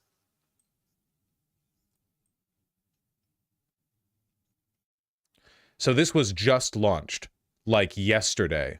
Launched the 10th of June in response to the Snap 2024 legislative election. It brings together Les Écologistes, La France Insoumise, the French Communist Party, the Socialist Party, Génération, and the Republican and Socialist Left, while pushing for a mobilization of associations, union forces, and civil society. Okay. Am I wrong in believing that this is a fairly aggressive and confident response to the Snap election? Like, Snap election called immediately, like 50 parties are like, all right. Like that, this feels like a sign of confidence to me. There's massive anti-fascist rallies in France right now as well. Okay, all right, okay. We do also have to take into consideration the fact that Le Pen is going to do disproportionately well in the European election, in the EU election, because again, the EU election feels like nobody participated except racists. like the EU election was just everyone's opportunity to get out there and complain about immigration. The right was more polarized than the left was on the numbers. More footage of them? Oh, that's okay. The video shouted at me last time. Siamo tutti antifascisti? Whoa! My buddy, that's not the anti-fascist symbol.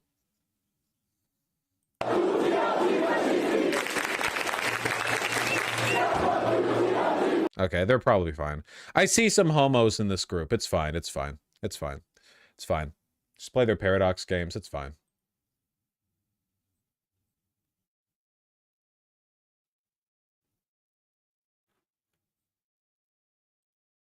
They're reclaiming it. So what are the overall numbers here? National Assembly is dissolved. In the Senate, they have 98. What did these guys have in the National Assembly before it got dissolved?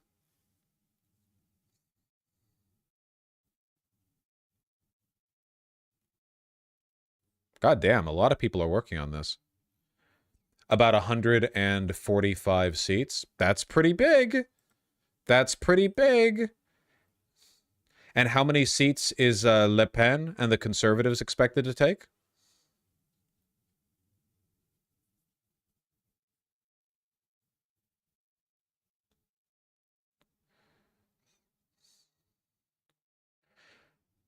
Go to the National Assembly, not the Senate. Yeah, who linked me this? We're looking at the National Assembly. Nobody linked me it. I clicked at it. Okay, I see. All right. RE, opposition, government. You love to see the government coalition with nearly 100 fewer seats than the opposition. That's so cool. That's so cool. That's so smart.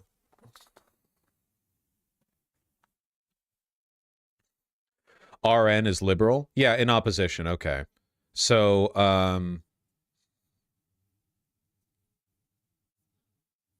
for now. So this is Macron's coalition, correct? The government here, that's Macron's coalition, right? RN is Le Pen, the National Rally. LFI, that's the left. LR is the Republicans. These are the ones who are saying that they want to, with 88 seats too, yeah, perfect. LR is the one saying they'd want to work with Le Pen, right? Okay, so that together would put them at what, 150 or so? Actually, exactly 150. Okay. Now, the problem here is that isn't Le Pen supposed to be getting way more seats in the upcoming snap?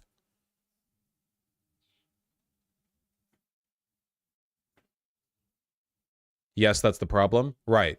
So what we're hoping on right now is that this aggressive and confident new popular front is supposed to energize the left and get them a significant boost in their numbers, which they will need in order to overcome Le Pen. There is also the possibility the French conservatives don't actually coalition with Le Pen, in which case Le Pen on her own is unlikely to be able to take the parliament, correct? Like, Le Pen is depending now on the French conservatives working together.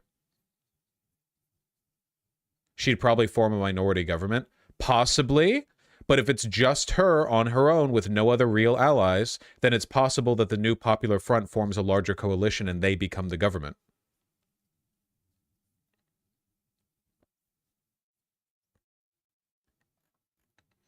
Is there a possibility that Macron's liberals, that coalition breaks up and they join with the Popular Front? Like any of them, any of the three parties that are part of that coalition? No, not really? Okay. I mean, you'd think they'd read the writing on the wall, but okay. No, they're all centrist. I mean, liberal complacency in the face of fascism. Okay, fine, fine, fine.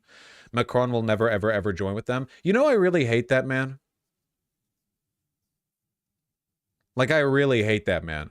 I mean, you'd think against the threat of a person like Le Pen running France, they would be willing to be the bitch boys in the Popular Front, just if it meant, like, forming the government coalition. The Popular Front literally has the Communist Party. I know! How does a minority government even work? I mean, like Barack Obama. Macron's strategy in dissolving the assembly was to bank on the left not managing to unite in such a short time. Well, hopefully the right doesn't.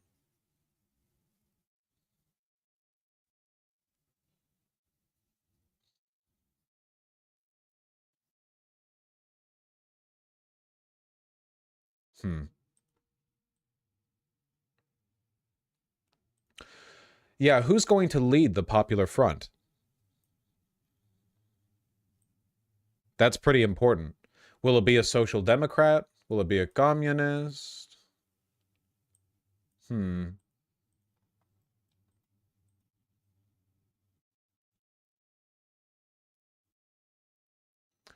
Big problem, we don't know.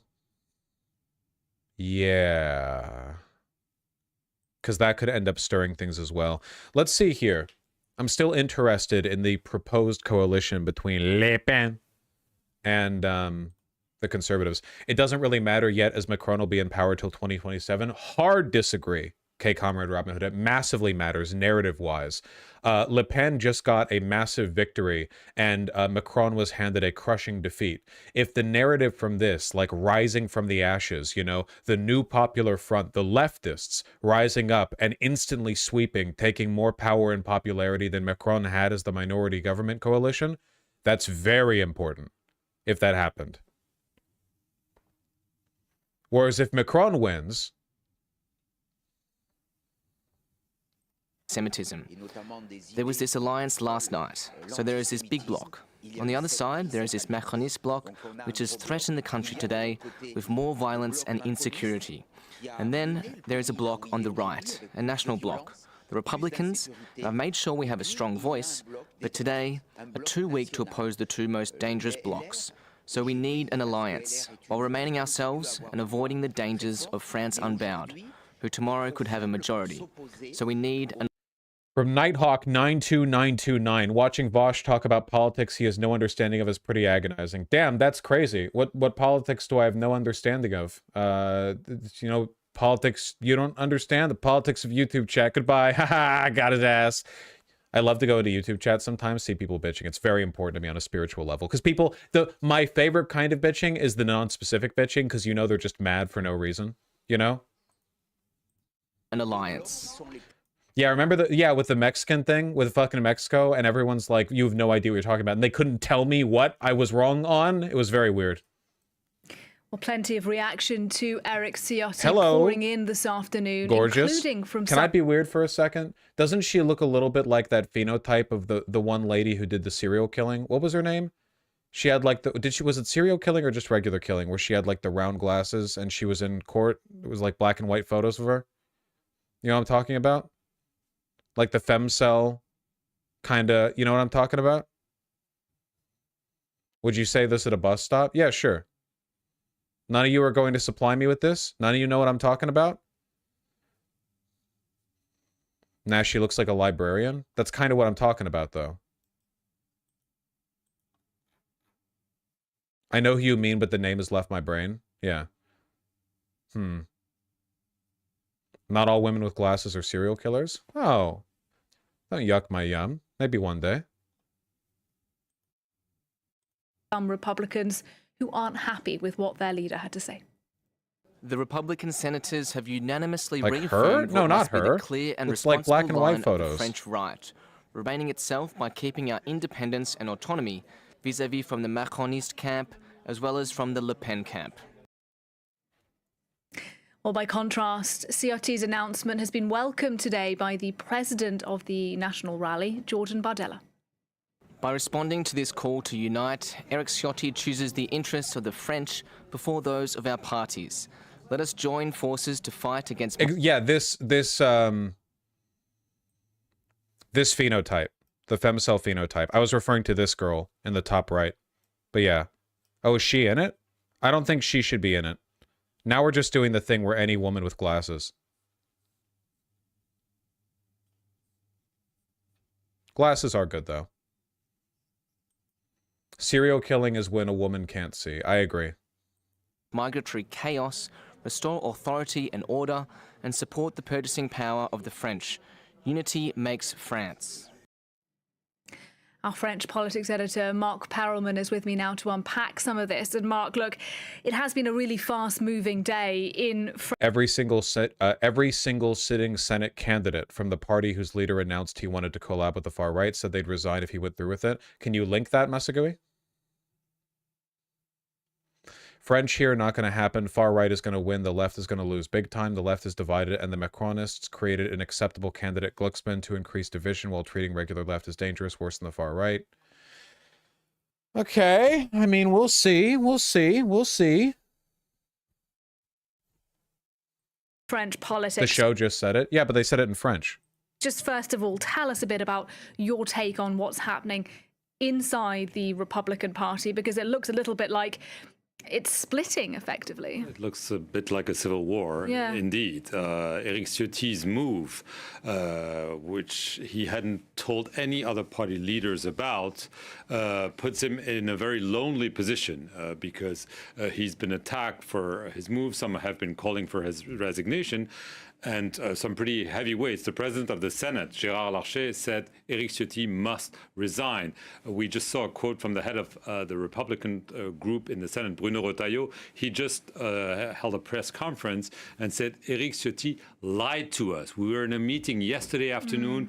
We all agreed that we need to remain independent, both from Macron and both from the National Rally. He agreed with us. He didn't say anything. And today he comes out with the statement that he wants to forge an alliance with the National Rally. This is obviously a sea change for the Gaullist Party. For years, it goes back to Jacques Chirac. Really, there was an iron curtain between the Conservatives and the National Rally. This was obviously easier when the Conservatives were the stronger party. Now, yeah, I don't really know. This is actually going to be really, really, really consequential. It's Germany and France, right? Like Britain removed themselves from the equation. It's like Germany and France, the two like big European EU trendsetters. It's really going to be down to like, does Le Pen perform as well as or better than she's expected to, or is this like new left coalition capable of energizing the voters to something that is different to Macron? They have to decide on a leader. They have to decide on a leader like now, like right now, like 5 seconds from now. They have to decide on a leader. They have 3 weeks. Who's the guy? Mélenchon? Who's the leftist?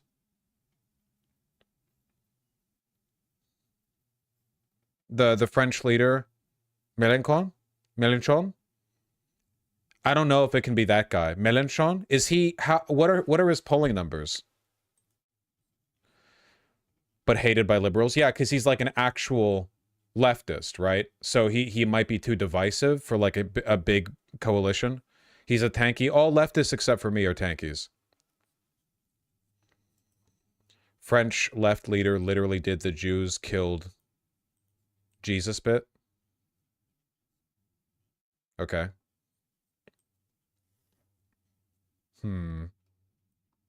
Well, at least we know he's a true-blooded Catholic then. Right? Well, I mean, wouldn't this guy have been born before Vatican II? You know, listen, all right? He's an old guy.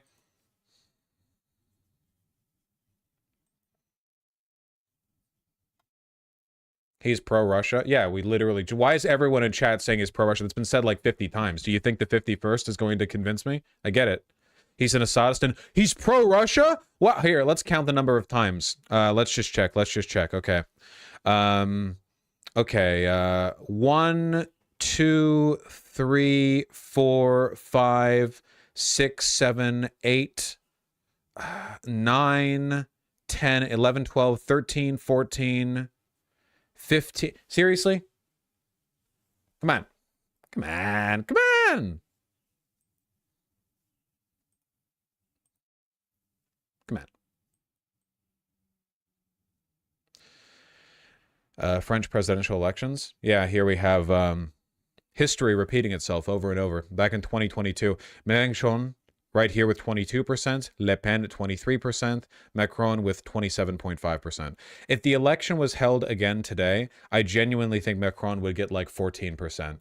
It seems like hope and faith and trust in him has plummeted, and it's been lowering like with every successive election anyway. So, yeah, he's out.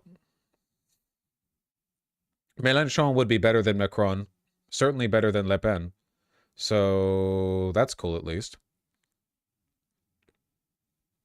That was the first round of the presidential election. Macron got 58% in the second round. Well, yeah, of course, because you get rid of like the smaller liberal parties. Yeah.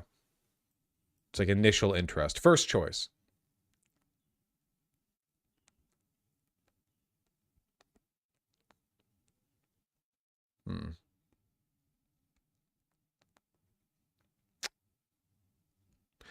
Mélenchon is the very best we've got. Are there any other popular left-leaning people in France who could effectively lead the coalition?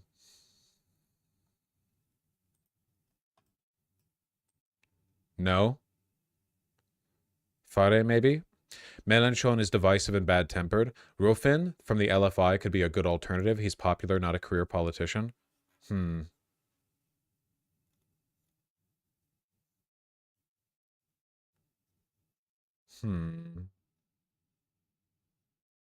Ruffin is popular? Man, now I'm kind of nervous. Like, I felt so much more comfortable one day ago when I had sort of resigned myself to the expectation that France had fallen. And now that there's like a little bit of hope that a snap leftist coalition might actually sort of like change the narrative and take back power at the last second, that's really cool. And now that I no longer have like refuge in defeatism, I'm now like more nervous about it, you know? We're undoing the work that I did to get myself used to the possibility that we were going to lose. Well, this guy's young, which is fitting for like a quickly organized leftist coalition. That's fine.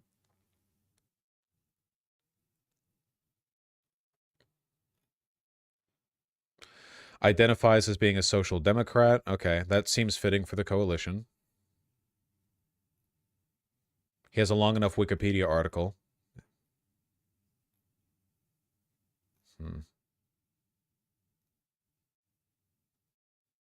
Ruffin founded an ultra-leftist newspaper called Fakir. Nice. Ultra-leftist, huh?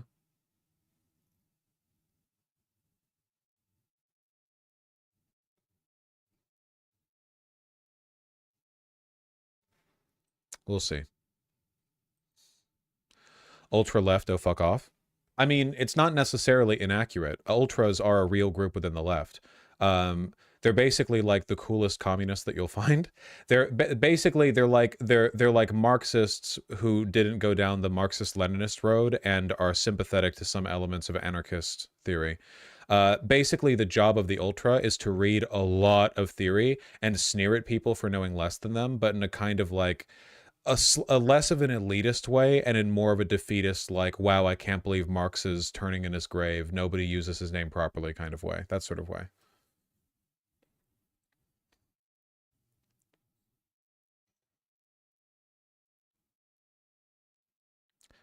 Ultras kind of suck. Well, let's be fair here. So do communists.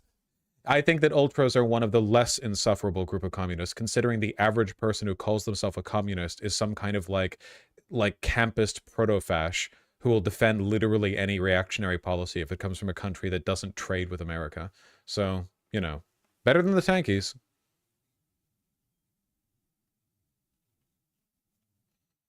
We just need to hope it's not Mélenchon. I hope it's not Mélenchon because I know enough about him to know that I don't think he'd be a very effective coalition leader.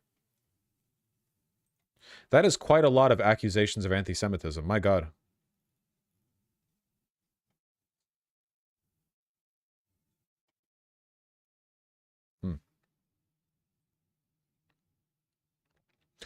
Oh, yes, and he's mega racist against southern France. Well, you know, who isn't?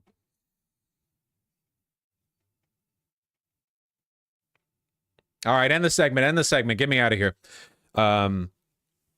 Like the boat lady in Disco Elysium. The boat lady in Disco Elysium is a, like, former activist turned defeatist liberal. She's one of my favorite characters in the entire game. She's not a neolib. She's one of the most sympathetic characters, and it's clear in the writing, and a lot of people, like, look at it and they think that she's, like, defending the status quo. It's crazy. Unfortunately, they could write Disco... Listen, you can lead the communists to Disco Elysium, but you cannot force them to understand satire.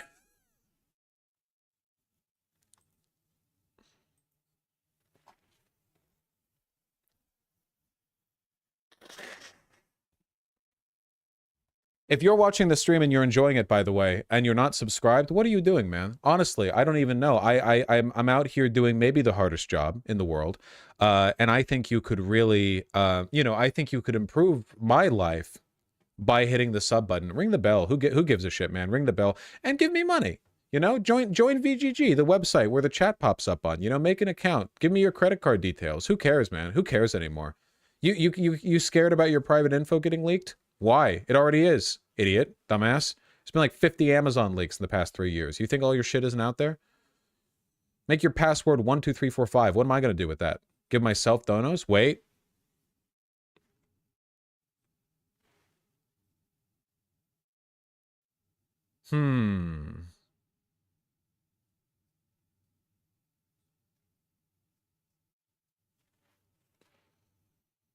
Maybe I'm cooking. I'll sit on it. I'll sit on it.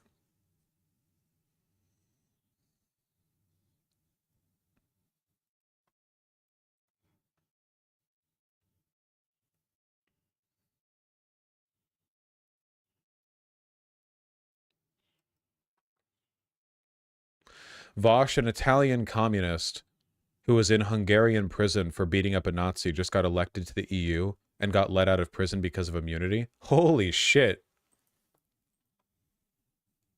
The freak show MEPs continue. New Italian communist MEP Laria Salis, who was in jail for almost beating a new Nazi to death in Hungary. Italian communists put her on the ballot so she could get out of jail on parliamentary immunity. She won and now is free. Folks, that's some main character shit. Go to jail because you beat up a neo-Nazi. Get out because your communist buddies elect you to parliament. That's crazy.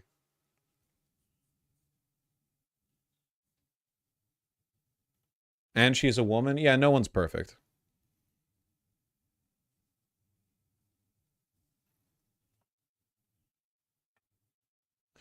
Worth noting, the Italian left had massive success in the EU election. Well, much in the same way that liberals tend to agitate fascists to action, fascists historically have sometimes agitated leftists to action. Sometimes they've also just killed the leftists. You know, it varies.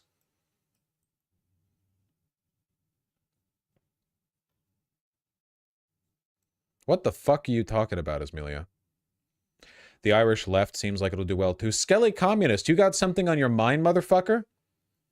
You want to bring up the Irish local elections one more fucking time, hovering over the ban. How many times?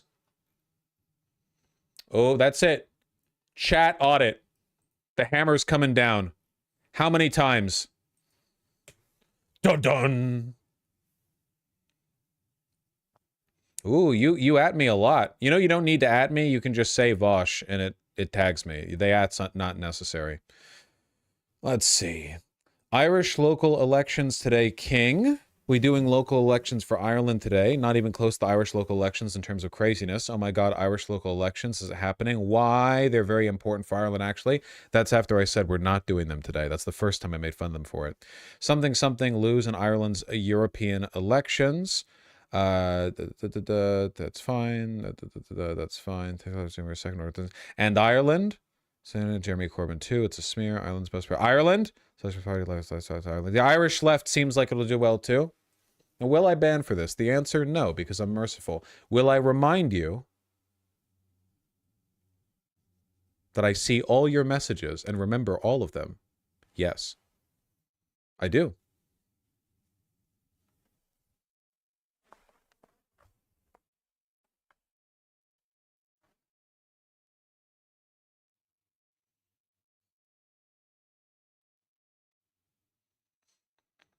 Vosh skipping over the I'm subscribed times 23 message. Yeah, I don't want to give the impression that I'm bribable when I don't offer the ban.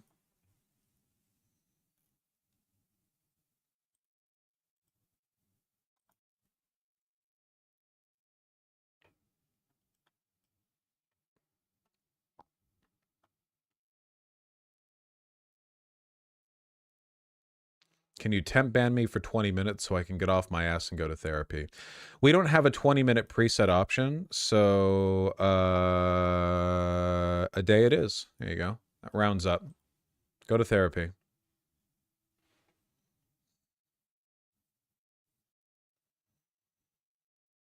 Vosh made at least 100 confirmed. I'm pretty sure the X23 meant X3, like the cat face. You know? Skelly communist types like somebody who would add cat faces, you know? Doesn't capitalize the first letter. Multiple question marks when you type in all caps. Heart Azan. Oh, is that more messages about the local elections in Ireland if I go back to previous days? Irish local elections. You know what? I'm not going to lie. World would probably be a better place if more people were this committed to their local elections. Hello, Richard Hannay. We need more tops in VGG. Yeah, having all bottoms in VGG really does contribute to a broader impression that I'm the top of VGG. And yeah, I don't know. It's a weird dynamic. GGG.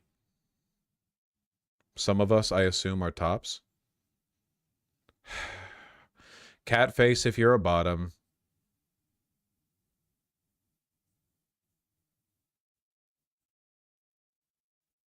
That's crazy, man. That, like... That's crazy, man. Like, that's crazy. And you have to figure most people, too. You have to figure also that most people don't even fit in the top-bottom dynamic because they're not even homosexuals. Like, heterosexual people don't really say that they're tops or bottoms. So I feel like we're already pre-selecting for a group, you know? I feel like I've always dreamed of being one of those streamers. What was the quote? What was the Northern Lion quote? One of those streamers that beautiful autistic women fall asleep to, like the Germa, Northern Lion. I think that Joseph Anderson fairly fits in this category. The thing that makes it different, though, is that Northern Lion, Germa, and Joseph Anderson, to my knowledge, are all straight. Which is why it's really funny that they're straight guys like Northern Lion and Joseph Anderson are literally wife guys who have children, and they log on and there's a bunch of queer, autistic, cat face posting, perma online weeaboos in their community. I don't fit in that category because I'm not straight, tragically, and I am very online. I don't have that distance that kind of increases and heightens the irony. I did that with Northern Lion for years, and he's a good content creator. I only started watching him a few weeks ago. You can probably tell a little bit of my parlance has changed, because if you listen to somebody over and over and over again, that's what happens, in the same way that a lot of you probably repeat some of my mannerisms when I talk. That's fine, you know? Your life is a tapestry, you know? You weave the sort of influences. Parlance, the way you talk.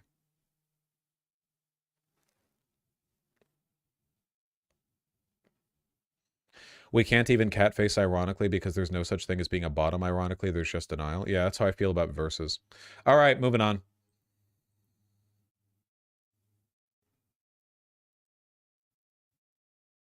That's why it's good to diversify your influences? Yes.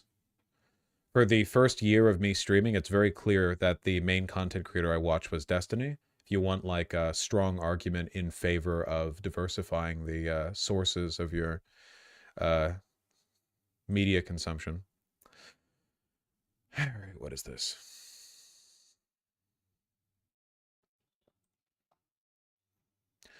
Man, I want to go over this and just kind of like hate watch it, but the problem with that is that it's an Apple advertisement, and I genuinely think these will hit you with the copyright hammer. I think they do. It's really annoying.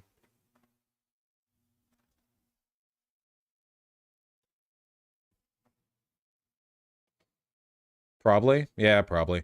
Just describe it to us. It says writing tools on the screen, and now it's showing some text. I don't know. I can't read. We have some emojis. Oh, it's using AI to blend emojis. That's great. That's phenomenal. You know what I love? The death of culture. Why have emojis that everyone recognizes and uses so that they can take on a broader cultural meaning that extends past just like the image itself? Like the way the skull emoji now like is almost always used for the I forgot meme reference, or the fact that like there's a bunch of different emojis that have like meaning beyond, you know, like the bottom emoji. There's so much there, but why have any of that if you can just, you know, smash everything together? Who cares? That's what we need. We need new emoji called Squirrel DJ, where it's a squirrel playing DJ. Smiley relaxing wearing cucumbers. That's great. Astronaut, and it's got like a person's emoji in it. That's cool, you know. This is what we need. That's great. Looking at this definitely doesn't fill me with a desire to kill. I love slop. I love making things that look like the AI-generated images that you see advertising drop-shipped products on twitter.com.org. They advertise that Siri will record your conversations and set calendar alerts for you, like if you mention you want to go out on a certain day. Wow! I'm gonna hit my phone with a hammer. I gotta downgrade to a brick, man. What do I need my phone for anyway?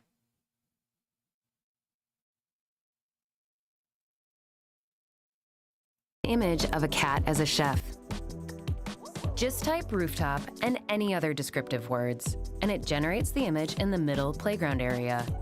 Great, cool, great. So we're doing like generative AI baked into. Nobody asked for this.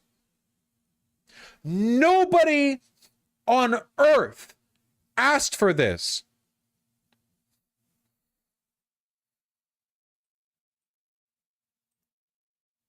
Oh fuck, is this the one where it's like this is what I need when it's my birthday? I need somebody to send me an AI image of me in front of a birthday cake with balloons and stuff. That's what I like. My day is incomplete without this feature, you know? Them for their birthday. You can magic. Those Apple Intelligence working for you. With natural language over words. In the morning, near Muir Woods National Monument. Siri also remembers what you've just been talking about.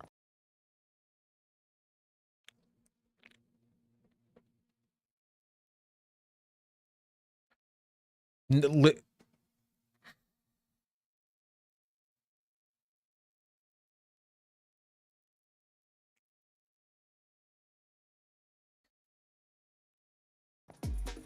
an event for a hike there tomorrow at 9 a.m.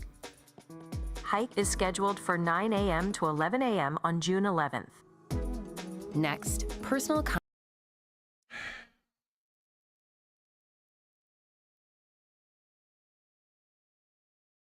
I don't know what to say, man. My Alexa / Echo already does this. Do you think I like Alexa / Echoes? Do you think that that's like a... I have this shit in my Google Pixel. No, you guys aren't understanding. It wasn't just, hey Siri, make this appointment. It was, listen to what he said. Siri also remembers what you've just been talking about. Create an event for a hike there tomorrow at 9 a.m. Hike there tomorrow, as in it's always listening to you, and you can refer to things that you've just said. It's not just like doing a thing via voice. That's not anything new. That's very old. There. Hike is scheduled for 9 a.m. to 11 a.m. on June 11th. Next, personal context draws from your photos, calendar events, messages, and other apps. He knows who Mom That's is. cool. And will cross-reference flight details. When is Mom's flight landing? And Siri already knows who Mom is. I don't want you knowing that. And will cross-reference flight details from an email. Yeah, just let it like just let it run your entire life, and for that you get to save maybe a combined 40 to 60 seconds a day. You know, give everything to it. This is done at the OS level. Yeah, there's no way to remove this. This is completely baked in. This isn't just an app. This is like the way the phone is.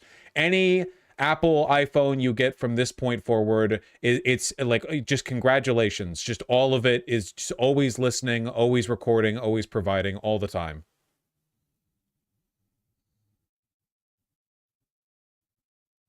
To give you an up-to-date arrival time. And if you've forgotten... You will probably be able to turn it off. Nope.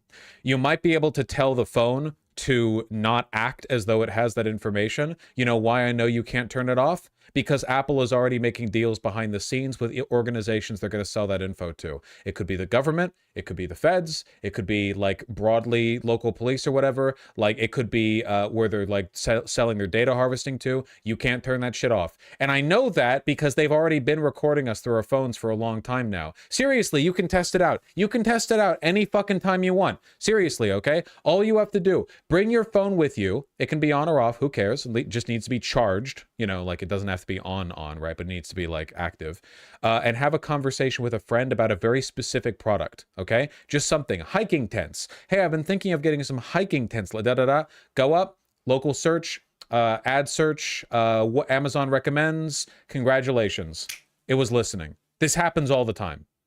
You've probably noticed it. It's not a coincidence.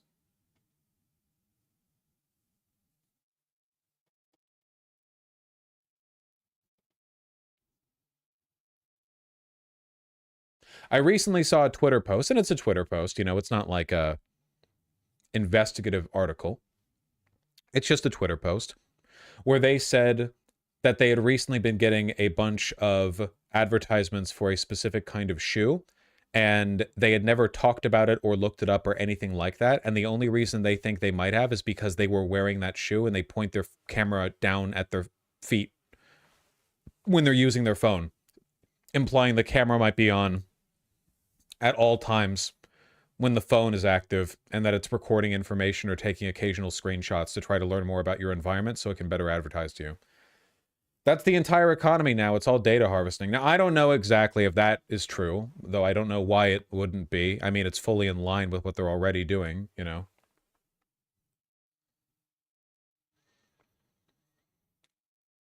Like, it's not like that's out of pocket compared to the other stuff they do. There's no way to hide that. If that was really the case, people would have found it out. I mean, they kind of have, right? Apple still doesn't acknowledge that they always have your information, like your audio recording to advertise to you. No company admits that, but they've been doing it for years.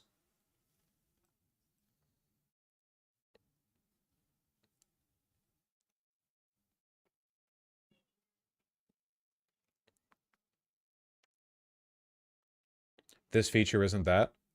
I'm not talking about this feature. I'm talking about the general propensity for them to harvest information to sell on you.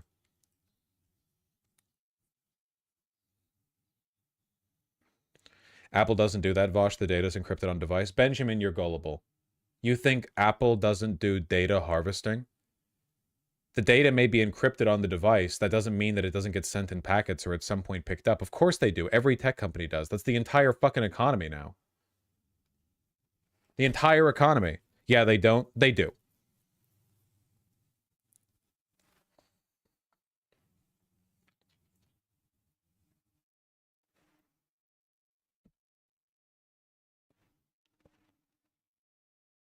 That's one of the reasons why people say don't bring your phones to protests, you know.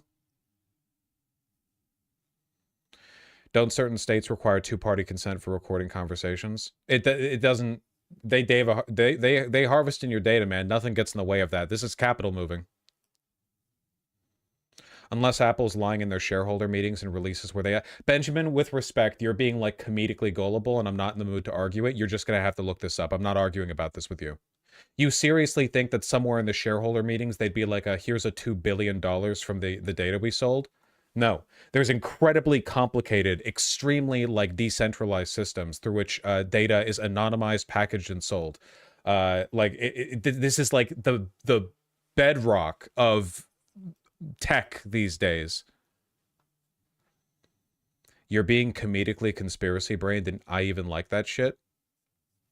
You're not baiting me into this, man. You're not baiting me into like arguing from the position that it's conspiratorial to say that they're always recording you and selling your data. It's not. This is not controversial. Okay, you can look it up if you want. I'm not arguing this. Somehow a Vosh stream is like third grade in a graduate class at the same time. I am arguing different levels. You're coming at me from every direction, okay?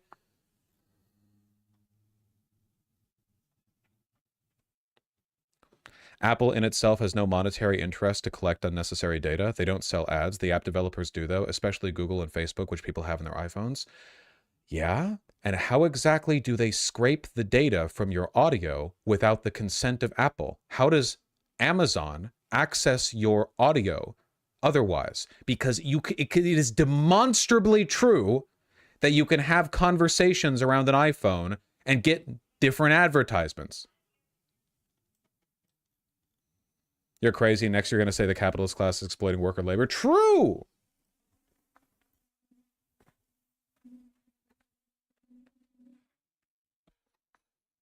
Directly from the mic, not from Apple servers. What are you talking about, Benjamin?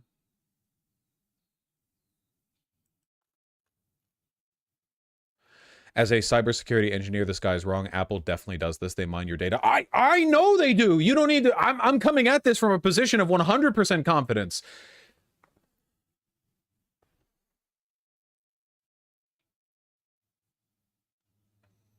Holy fuck, even Elon Musk is against this? If Apple integrates OpenAI at the OS level, then Apple devices will be banned by companies. That is an unacceptable security violation. And the crazy thing is, he's correct. You're going to talk like proprietary, like business secrets around something where an advertised feature is the fact that it's always listening? It's because he's not him doing it. Oh, yeah, I'm not saying he's principally on the right side of things. I'm just saying that in this respect...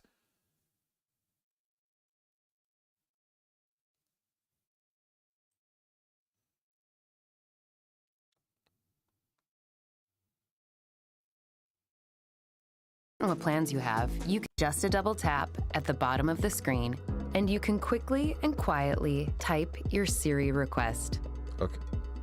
Because Apple Intelligence is personal, priority notifications show what's important to you by putting the most important ones at the top of the stack in your photo library. A few of the ways Apple Intelligence can help you every day.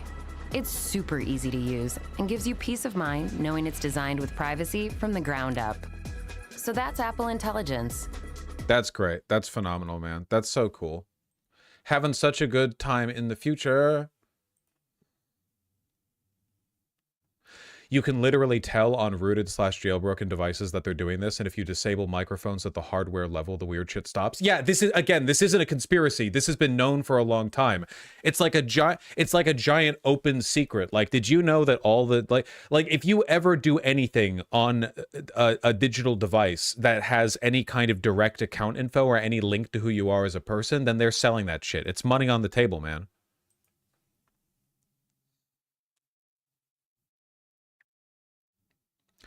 Chat stupid. I've been told in OPSEC training at my unit, every phone is always listening and recording, which is why we can't bring our phones most places on base. Yeah. This is why they don't let troops in the military bring their phones to meetings. Yeah. You don't need to root your phone. It just says permission allowed on app. That's why they don't hide shit. Even if you disallow the microphone and app, your mic is still active on a hardware level. It still does stuff. Like, they're not playing fair. Like, it's not, they hate you. You know that, right? They hate you. They despise you. I mean, just think about it for 2 seconds. How can it always know when you say, hey, Siri, if it's not always listening? Thank you, Thana. I'm sorry, thank you for cutting through the murk to get to the simple, yes. The mic is always on. Always. Same with the fucking Alexa, not Alexa. Well, yeah, the Alexa things.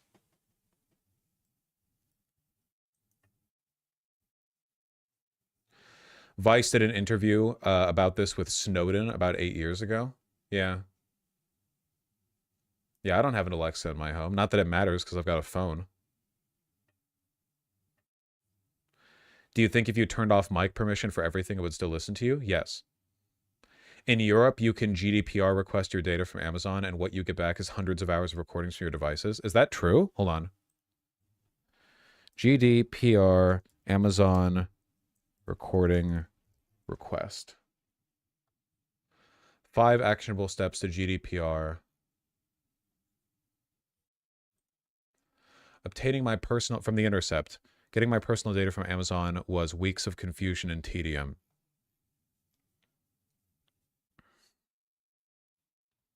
Back off. Request your data.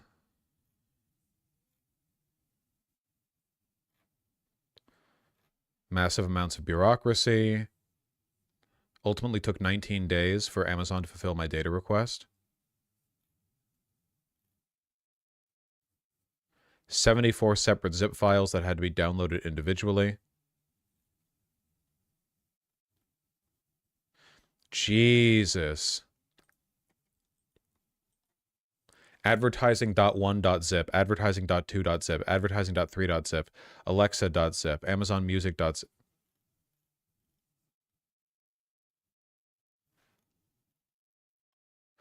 Yeah, they're only a few kilobytes. Well, I imagine that it's like recordings get like boiled down to essential text, and that gets zipped. Like they don't literally hold like raw audio files, but they boil it down to getting like keywords that they're searching for.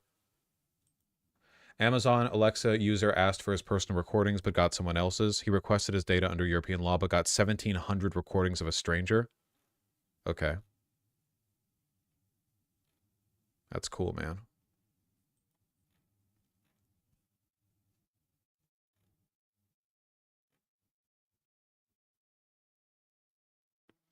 If you click remove on any address you have stored in your addresses portion of your Amazon account, this in fact only removes the address from that page, not from Amazon's records. Yep, that's another important thing. Maybe for like personal security, or if you're worried about data getting leaked.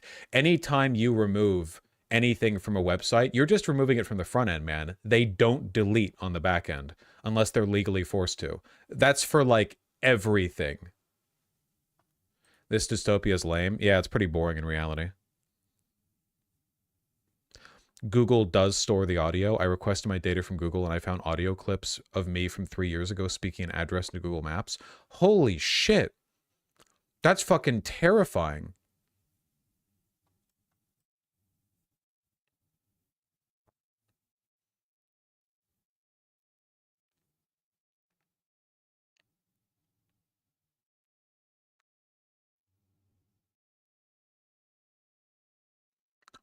Did you see Adobe trying to steal user data recently for Photoshop? Yeah. What a hateable company. Photoshop's new terms of service requires users to grant Adobe access to their active projects for content moderation and other purposes. They're literally forcing your images to be AI trained.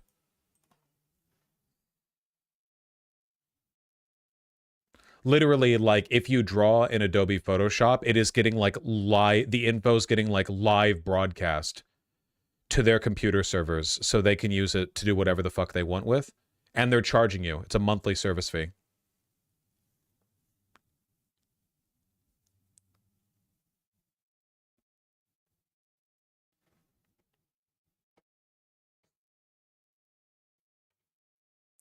Did you see old deleted photos were reappearing on iPhones after an update? I did hear. Yeah, this happens pretty often. And it's literally just they never delete them on their end.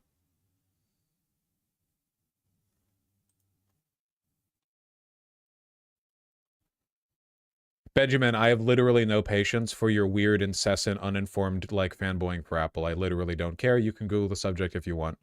The stream does not exist to convince you specifically of things that 98% of the people watching seem to already be on board of.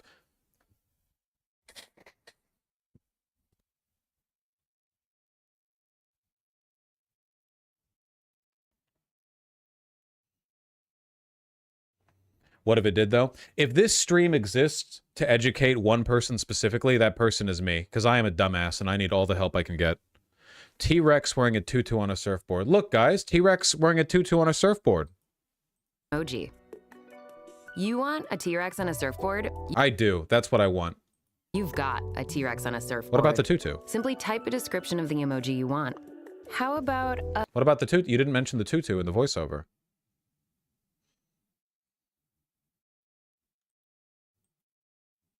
Okay. Apple is putting ChatGPT and Siri for free later this year. Nice. Oh, just iOS 18? It's not even like an iPhone 15 specific thing? This is just going to be in iOS 18? So, like, everyone's going to get it unless your phone is so old that it doesn't... No one asked for this, man. No one asked for this. Vosh, are you an iPhone user? Yeah, like Android is such a fucking hub. Yeah, Google Pixel and Android are like hubs of no tech bullshit. You could just not use it? Come on, man. The whole point here is that you can't really opt out.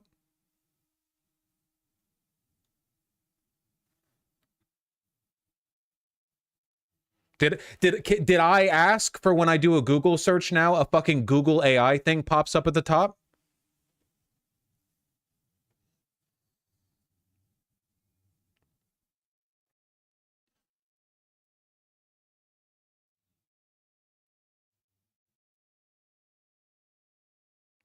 Also, this is just fucking awesome, man.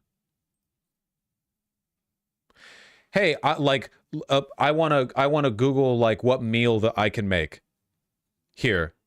Do you want to use ChatGPT to do that? I can't wait for that to be like every pop-up. You know, anytime you do anything on your phone, anytime you search anything or whatever, just like, hey man, do you want to let generative AI handle that for you? No, I don't actually. I want you to fuck off.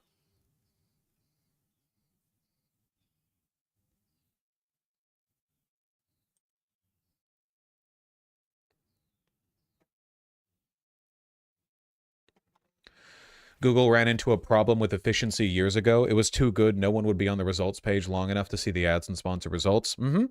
Plenty of examples. A lot of like very basic technologies have been perfected in between like the 50s and now. Ever since we hit this modern wave of industrialization and consumer goods availability, like commodity stuff, there have been products that just the best version of the product has been made. Durable, effective, consistent, repairable, modular. We made it. And it's like, well, now everyone has one and they don't break. What now? Oh, guess we better make things that are made out of shit.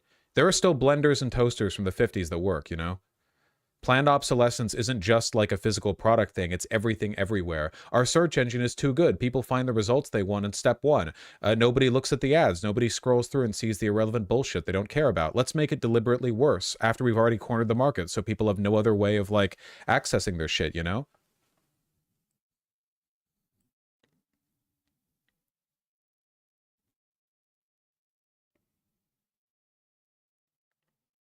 Planned obsolescence. What are you, conspiracy brain? True. Yeah, Boeing. Boeing planes used to be better, for real. For real, for real. For real, for real, for real. All right, well, I can't linger on the AI tech stuff for too long, because if I do, it's fucking over for me. Benjamin, if he was based. True. The better Benjamin. The better Jimin. Better Jimin. We got him. We have a template we can improve. All right? The first and most difficult task is finding the mountain peak you want to climb. The second most difficult task is convincing yourself you can really do it. The third most difficult is actually climbing it.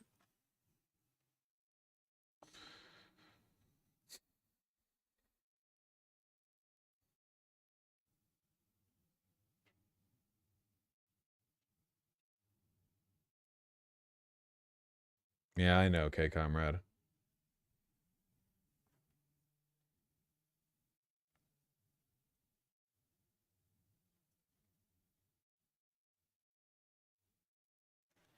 Shit. Minor inconvenience in my personal life, but I'm not going to let that get in the way of my highly professional attitude towards streaming. True hero. I know. No one does it like me, folks. Nobody does it like me. They keep trying. They have yet to succeed.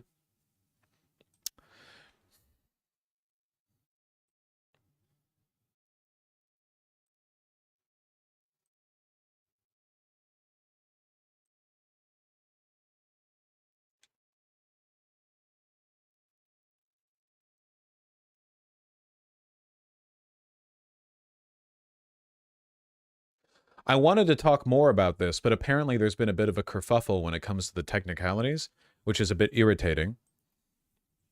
Israel claims Hamas rejected hostage and ceasefire deal proposal. This is the deal proposal that Biden took off of a private meeting that Netanyahu had and ran with it and said, hey, Israel really wants this specific ceasefire agreement with the 3 stages of hostages being exchanged. And then apparently Hamas accepted it. They accepted the deal, but now Israel is claiming that Hamas rejected a critical element of the deal. I thought I saw Hamas accepted it. Yeah, this is from like 2 hours ago, apparently. Israel's claiming Hamas actually rejected it, even though Hamas said they accepted it. So let's see what's going on here, man. Let's find out. Here. Also from 2 hours ago, Reuters, Hamas says it accepts, don't you play on me.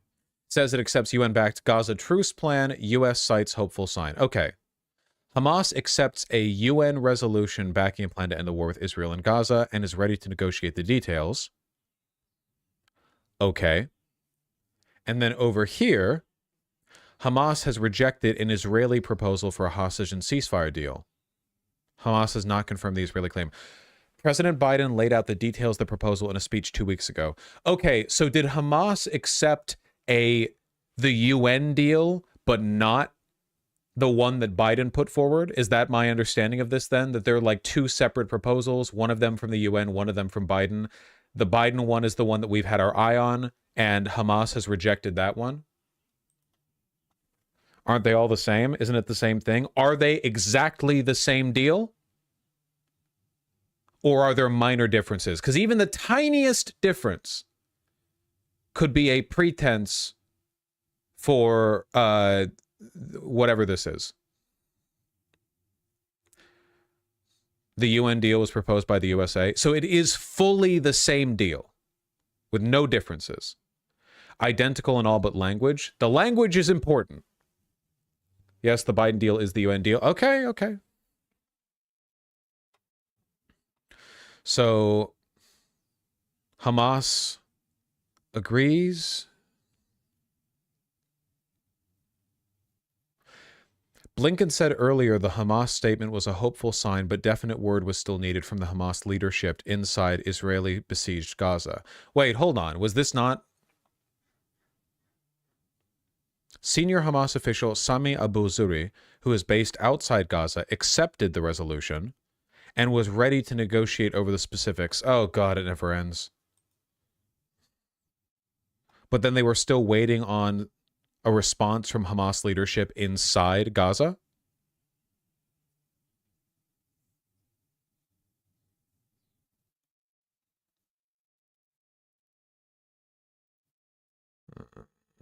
Okay, so the UN deal and the Biden deal are definitely the same deal. So is the difference then that the outside Gaza Hamas officials agreed, but the inside Gaza Hamas officials didn't? Who rejected the deal? Israel is claiming that Hamas rejected the deal, but Hamas has not confirmed it? On what basis? It's not like they spoke to each other. Hamas and Israel don't directly speak to each other, at least not like in a way that would preclude us from getting answers from both of them at the same time. Israel claims a lot. They do like to yap. They do like to yap. Can I get any more info on this? It's been 2 hours and we don't have any more confirmation on this this alleged rejection of the deal.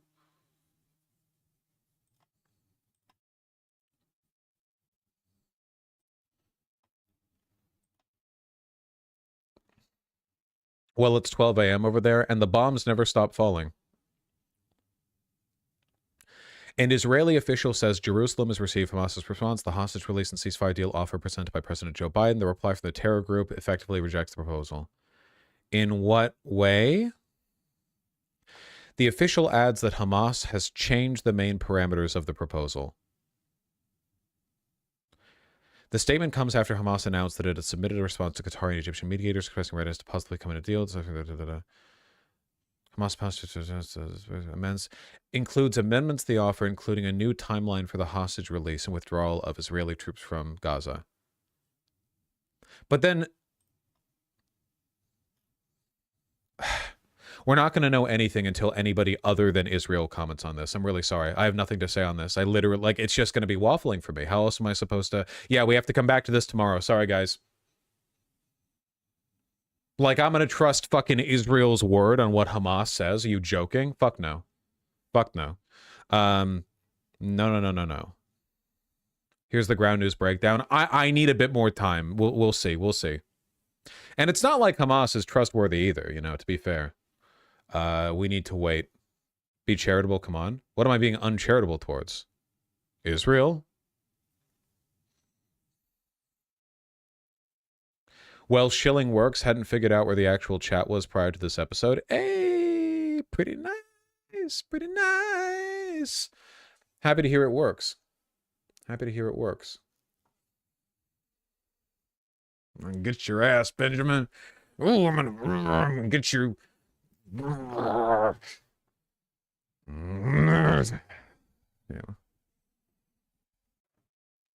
All right. That's true, lesbian sheep. What is the gesture? Don't worry about it, Benjamin. Have a good time out. All right.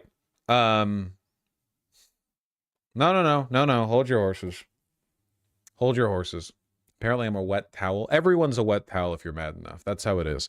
Let me read donos. I actually have a guest over at the moment. The fact that I'm streaming right now, in spite of that, is, let me go onto Twitter because I saw this thing and wow, that's a big ass and titties. Gonna like that. Gonna retweet it. All right. Let me find the thing that I wanted to look at really quick. Oh, I'm going to read donos, by the way. But before I read donos, I'm going to bleed viewers at unprecedented levels by quickly looking at an egregious little fashion mishap. If you've watched the stream and enjoyed it, at least the parts of it where I wasn't talking about clothing, then please subscribe. I love you. And yeah, as one enterprising new chatter discovered, you can in fact join the chat on the screen. On Vosh.gg, you know, I'd love to have you here. I love you guys. You know that. You're my little pog champs. Now let me find this damn thing. Doot, doot, doot, doot, doot, doot. Here we go. Guys, you know how I do a lot of like Death of the West bullshit when it comes to tailoring and you guys don't care, and that's fine. You don't have to care. Okay? Do you guys want to see something actually like morally heinous? Like really, really, really painful? The Italian thing, you already know. You already know. You already know. You already know.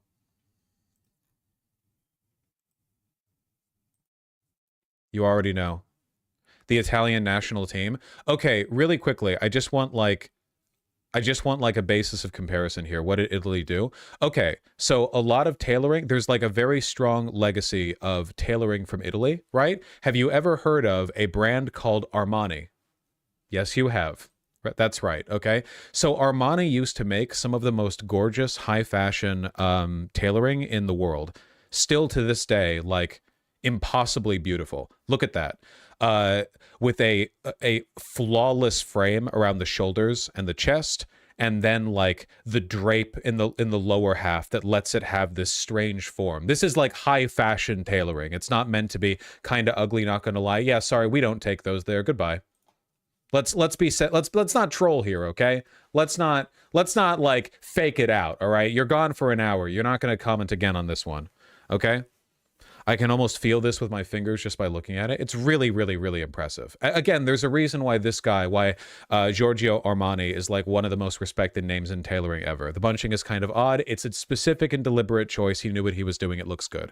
It's art, okay? That's the point. It's art. You don't walk around at your like business job dressed like this. You know, it's a very specific look. And in my opinion, it's beautiful. It's odd, but it's beautiful. Like, look at this. Obviously, this is strange, you know, but like, my God, right? Like, they're doing something here. It's deliberate. It's purposeful. It's very, very, very, well, there's a statement to be made. It's art. It's art. This is the first high fashion I've seen that wasn't try hard. It's Giorgio Armani. Like this, it's like, there's like regular high fashion tailoring, and then there's here, and then there's Giorgio Armani. Okay, like that's the difference between fashion and formal wear. Yeah, they're models, and it's meant to be. It's meant for them. And the thing that these types of suits usually do is they inspire trends in the industry. You know what I mean? Like basically, the goal is this is like the high end rep. And then let's like shift the industry, you know? So anyway, like my man knows what he's doing, right? So anyway, the Italian, what is it, football team? I don't know. I don't follow sports, okay? Armani often supplies them their suits. Now, the man who did this work is no longer with us. I'm very sorry, okay? But like, here's some tailoring from their showing in, what was this, 2006, 9? I don't give a shit, really. Personally, pretty slim, not really to my taste, but that looks good. I'm not going to hate on that too hard, whatever. And yes, that's them in their like locker room attire right there, you know? You know, if you can't handle me at my this, then you don't deserve me at my that, right? Here's them in 2014. Now, you might note looking at this, and this is my personal opinion, but hopefully you'll agree, that these suits are fairly unexceptional. Keep in mind, these are from Armani, right? Like, Armani. This is like, these just look like regular suits to me. Like, they're not that bad. It's just they're kind of plain and uninteresting. Now, folks, I've got good news. As of this year, Giorgio Armani's still alive. He's alive? Okay, well, he no longer does work, but okay, I didn't know that. I didn't know that. I think Giorgio Armani's son is the one who's currently managing the company, at least in terms of like design, not like the corporate end, you know? But anyway, look at this. Look at this. What do you think of the vests? I don't like these outfits, but we can get worse. Okay? Here's the promo video. Here, Emporio Armani, okay? Here's the promo video for these guys. Look, okay. Just from the opening. Look. I'm just gonna mute it. Look. Oh my God. Look at this. They're like flat box cardigans. It looks like worse than what you might see from like Men's Warehouse. Ooh. I've genuinely never seen a collar gap that large in my life. Yeah, it's like school uniform shit, man. Look at this. Is this a joke? It's not a funny one. Like, look at this. This is incredible. I didn't know it was possible to have a collar gap when your suit is buttoned so large that the collar is slouched off of the shirt collar entirely. That's crazy. It's like, yeah, it's like it's wearing a hoodie. It looks like hideous. Apparently, this has actually led to a bunch of blowback because, as always, people are like, oh, they're going to be debuting some like custom Armani suits. And like the fashion heads in Italy, of which there are a lot, were getting excited about it. And then this happens and they're really mad. My God. Oh. It's upsetting, man. Now I know what you mean by a collar gap. It's just like, it just kind of feels like it's almost a lost art to me. There are still tailors and companies making good clothes, but like, man, the interest in having high quality clothing has fucking plummeted.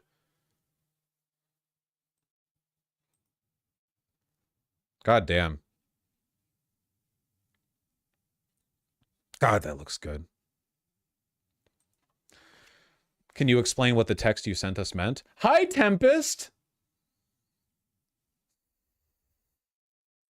That was a rough timestamp for a thing that I thought would make a good clip. Remember? I said I'd do that. I did do it. There are others here that I think would be good too. We need to get a way for, there needs to be a way for people in chat to like mark moments they like, but there's no way to do that without asking White Nervosa to do an ungodly amount of work integrating like a clip system. That'd be crazy. That's too much work. That's too much work. That's too much work. That's too much work. You can clip off of YouTube, by the way. You can make clips out of YouTube. I wonder.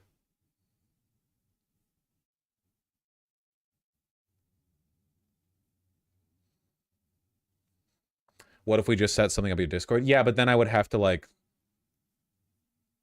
use my Discord. Don't you have those disabled? Do I have YouTube clips disabled? I might, because I used to be more worried about clip chimping and now I'm less worried about it. So maybe I should do that. That would be a good way of facilitating it. And that way we could just rip the timestamp of the clips and make shorts out of it. And you guys, if you really liked a clip, that'd be like an indication that it should be a short. Many things to think about. Many things to think about. I'm so hungry. Okay. Gonna read donos now.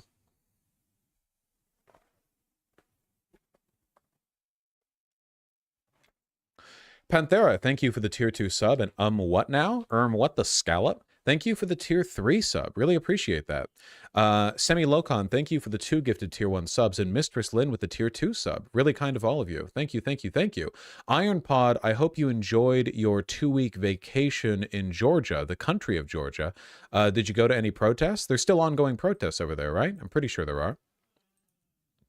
Rivera Life, thank you for the tier 4 sub. I really appreciate that.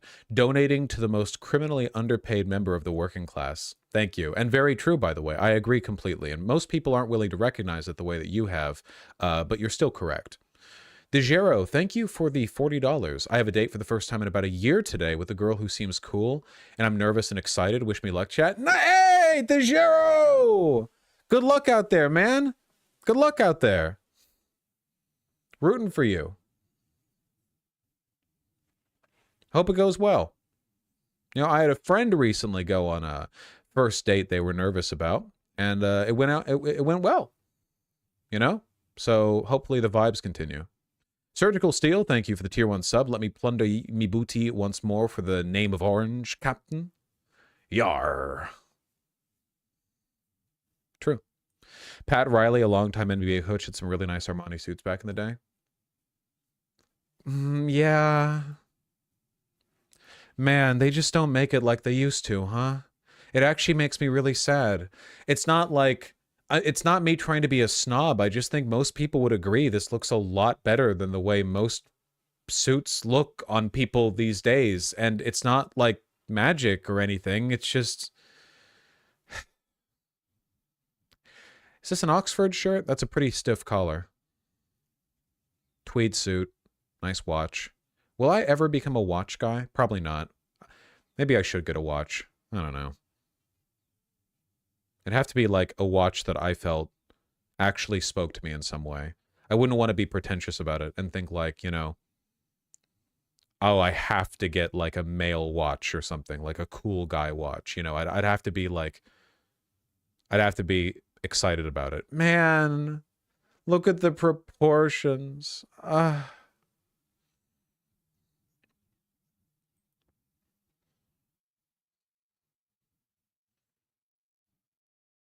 Become a pocket watch guy? Yeah, true. Look at those heeled shoes, too. It looks so good. Notice that he has a preference for casual fabrics. All of these suits are textured. He's got a knitted belt right here. Or a braided belt. Sorry, a braided belt right there. This one's just regular leather. Nice tie. He likes this collar type. I don't know this collar type.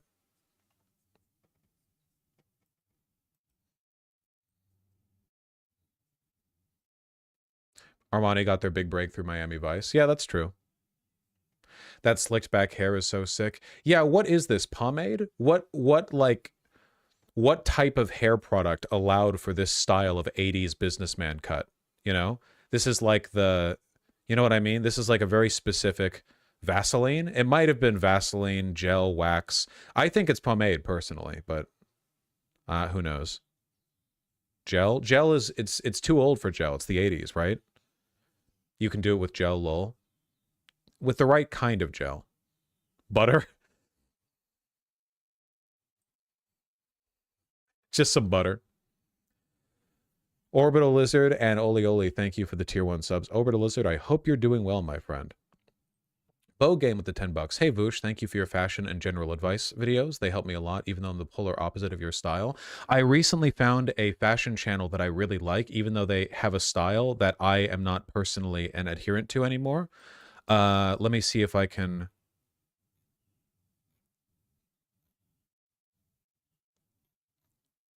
Gorilla Glue? That is not the name. Frugal Aesthetic? No. This guy. I thought this guy had a really, really, really nice... Oh, no, not that guy. There were two guys that I saw, actually. Let me see if I can... Here we go. Tim Desant. Or Desant? Your 20s are a crucial decade. I like this guy. This guy gave really good advice, I think. There is one singular way that clothes... There is one singular... Number one, don't think that there is one singular way that clothes should fit, because that isn't the case. I wish it was. I wish there was just one standard way that every item of clothing should fit, because that would make things so much easier. We would just have to find that perfect fit in each category of clothing and call it a day. My very logical brain would love that, but the truth is that is simply not the case. Take jeans, for example. You can go for a slim fit, which would be deemed as the most I've seen plenty of his stuff. Yeah, this guy seems to have a really good attitude, which I like quite a bit. Also, this guy puts on some hard fits. He knows his proportions. But a wardrobe staple that you'll wear time and time again and essentially live in. I really want some nice trouser pants like that. I just don't have any casual trousers. I only have formal trousers. There was one fit this guy put on that was actually like a fucking giga banger. Was it this one that I was thinking of? Although your occupation... No, there was... I mean, that looks good, don't get me wrong. There was another one. Like, you can tell a guy knows what he's doing when he can make himself look really good with just basic staples. Where was it? This guy's definitely a lot more fashion aware than I am. Oh, this shit.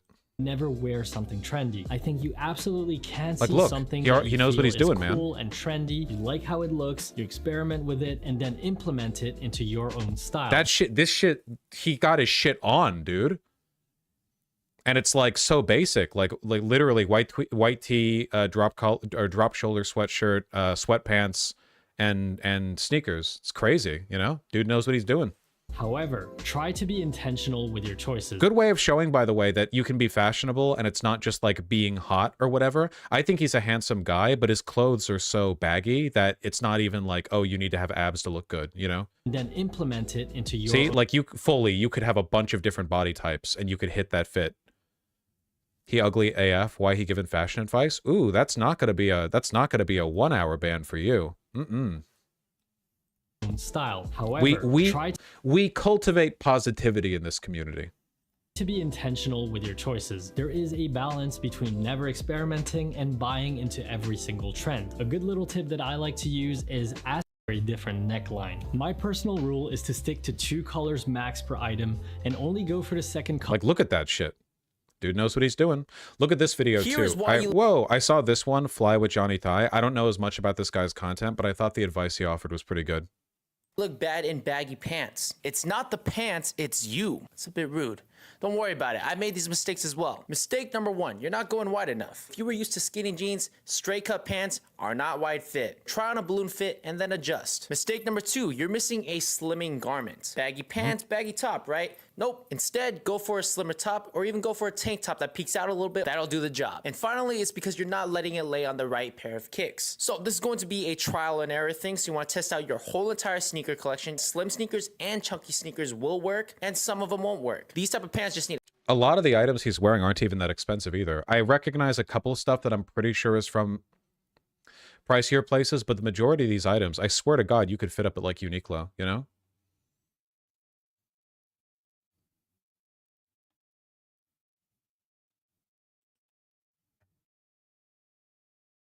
What is this? TikTok? I feel like there needs to be a public service announcement about this belt. It's a vintage Girls Guide belt that I found. Ooh, oh! I still have so much to learn. I still have so much to learn. My God.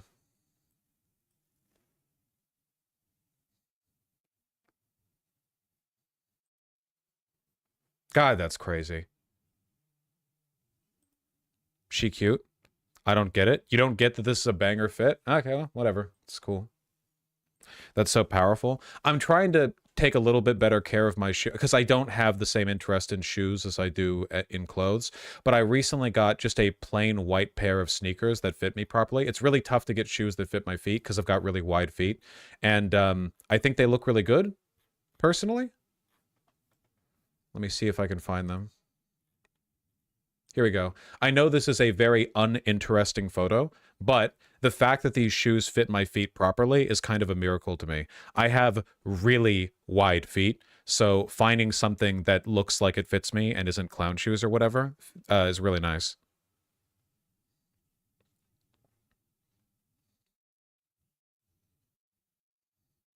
Do you not think it looks unbalanced having your legs look like they're 75% of the body? No, not at all. It's definitely like a very out there fit, but it indicates a high level of confidence in the fit, which I think is warranted because it looks really good. Last week in a shelter charity shop for $6.99. Absolute bargain. Took it home, added some leather treatment, added some... God, fucking save me. The tucked in tie. Oh my God. Save me. Save me. Could she save me? Fitted fit, and here we are. Following on with the vintage theme, I thought I'd pair it with a shirt and tie. My Matthew Gonzalez made... Don't you copyright me, motherfucker. A shirt and an olive brown tie. Toast blanket stitch jacket, toast high waisted oversized jacket, utter perfection if you ask me. GH Bash shoes and a Uniqlo coat. Uniqlo coat. Like a lot of these, it's not even pricey. That's the secret, man. Listen, can I be real with you? Okay, I love Buck Mason, but I buy their clothes because I'm not fashion aware enough to be able to thrift shop or pair together pieces from more conventional brands very well. Like I'm literally subsidizing a lack of knowledge on my part by going to a higher quality brand. You can look really, really, really good if you know what you're doing. And I think, you know, also abandon skinny fit shit, man. I think that the skinnier you go, the harder and harder it is to look fashionable, because the more you're relying on the natural silhouette of your body to do the construction of the proportions for you. Because the slimmer the fit is, you know, obviously it's more and more like close to your body. It going with like baggier fit, like does baggy here look sloppy? God, no.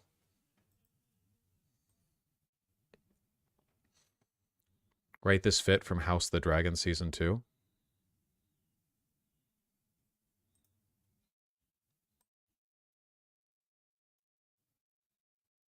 I don't care for it. Dumb and gimmicky.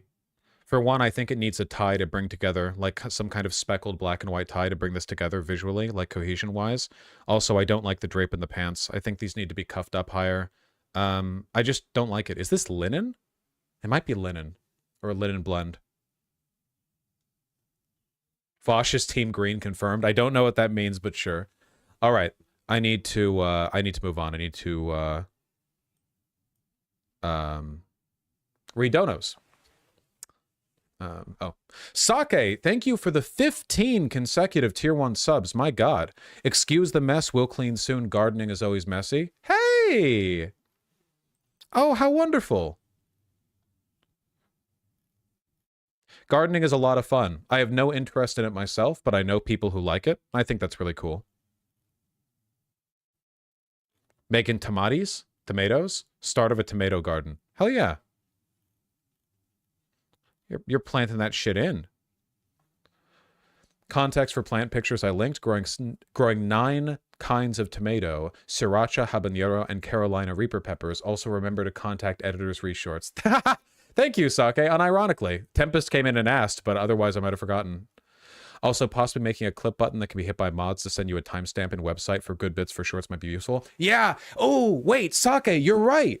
That might be a really good thing too, where rather than it like people making clips, people in chat can do like exclamation point clip in VGG, and it doesn't like literally produce a clip. It just means this was a good bit that would work well in a 30 to 60 second format. That was a good bit. And then at the end of a stream, we would have like a kind of graph of where the big clip spikes were. And then we could look at that. +2. And literally +2, yeah. Gonna get spammed, it would make chat unusable. That's true. Would there be a way to make it so you can only do it like once or twice a stream? I don't want to do too much work for White Nervosa. I just feel like that'd be a really, really cool system. That would make it like, I don't know. That'd be pretty cool, I think. You can make it invisible to chat. That's true. That's true. Exclamation point clip could be like an invisible ping where not only can you not do it that many times, but it doesn't like fill chat at all. This is worth thinking about. I think this is an idea, you know? That way it prevents the chat spam, and afterwards we could see, you know, where like if there's a huge spike in one area, it's like, okay, people like that. You guys would just have to like, I don't know, not be annoying about it. I don't know. I think it's worth investigating. Yeah, it's worth investigating. And I need to talk to White Nervosa myself, Dana. It's been a bit. I got to catch up on some stuff. I got to commit to the t-shirt stuff. Might want to sort by user reputation or something. Have like a weighted system where an exclamation point clip from like a spammer is like, you know, and then like it's like, oh shit, Mistress Lynn thought that'd be a good one. I always use Mistress Lynn as the example of a good chatter these days. Not the only one by far. There's lots. It's just, you know, that's the top of my mind. Like,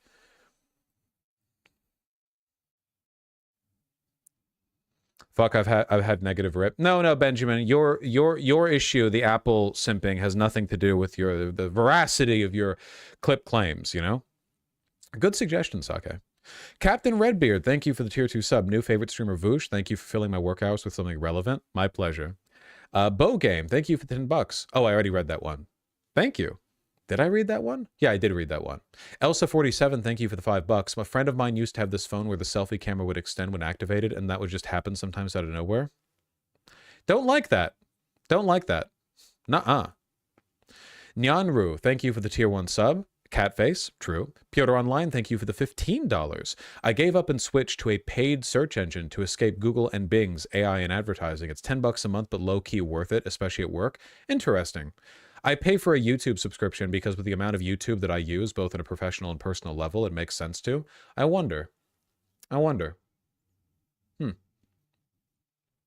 Revengeance the Musical. Thank you for the tier 1 sub. Love the fashion advice. Oh, yeah, it's just an art form that I'm interested in at the moment, even though I don't think I have much of a, like, innate talent for it, you know?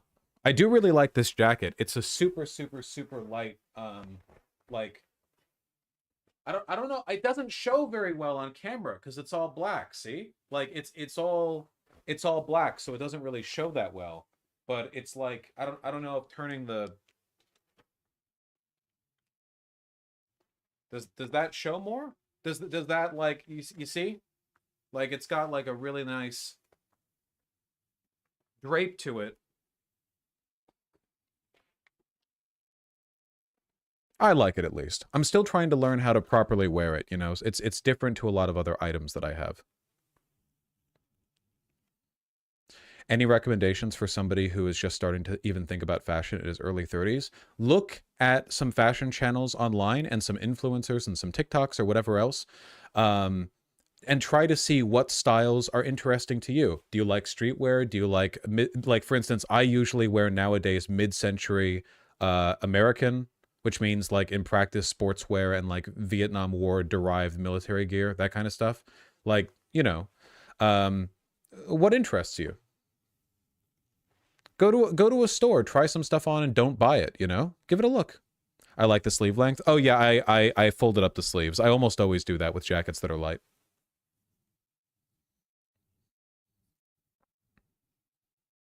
All right, I need to finish this. Not on fire yet. Thank you for the 2 tier 1 subs. We'll just start taking video of our laptop screens with our phones. That's the future that woke is heading us towards. Benjamin Gilbert Liff, thank you for the 5 tier 1 subs. Pure luck I had an appointment with my psychiatrist during most of the Apple segment, or I definitely would have gotten permanent banishment to YouTube chat. It was a pretty short segment, so I think you would have made it through, you know. I've been feeling a lot better about streaming ever since I've been more honest and straightforward when I'm getting frustrated with chat. I feel like that's very important. The authenticity is like a critical component of the dynamic, I think. And I think to a large extent, you know, streamers in the audience should have a kind of light mutual contempt towards each other. I think that's a good attitude to have, as long as it doesn't, like, spiral out of control. Vosh really picked the worst style imaginable. You think I can't see you in YouTube chat? You think the eye doesn't occasionally wander to see you? You were wrong. Permanently banned for 5 minutes. Think your way out of that one. Bull Cypher with the $10. Last stream for the month, going back into the Alaskan bush to fight bears and breed moose and wrestle fish. Wish me luck. God damn, Bull Cypher. Have a good time, you know. Enjoy the natural, unspoiled, mostly unspoiled beauty of Alaska, you know, the great wilderness. America's largest, you know, natural reserve. Asadish John, thanks the 10 books. Found this book in my parents' house, crying emoji. Oh, dear. Oh, no. This is like ultimate APAC fuel right here. You have to read this before you can become one of their lobbyists.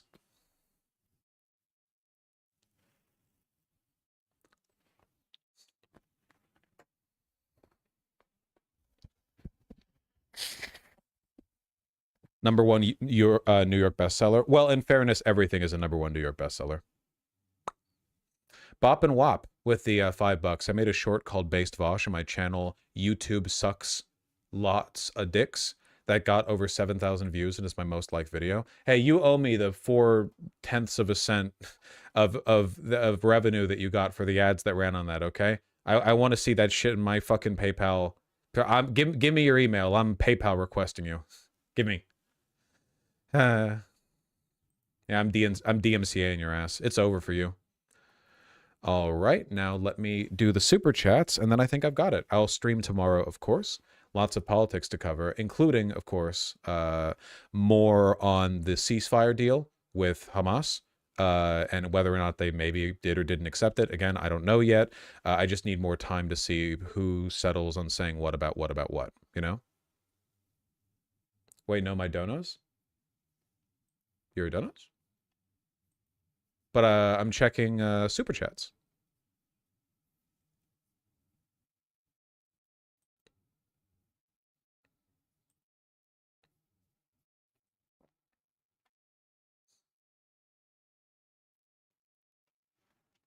Here we go.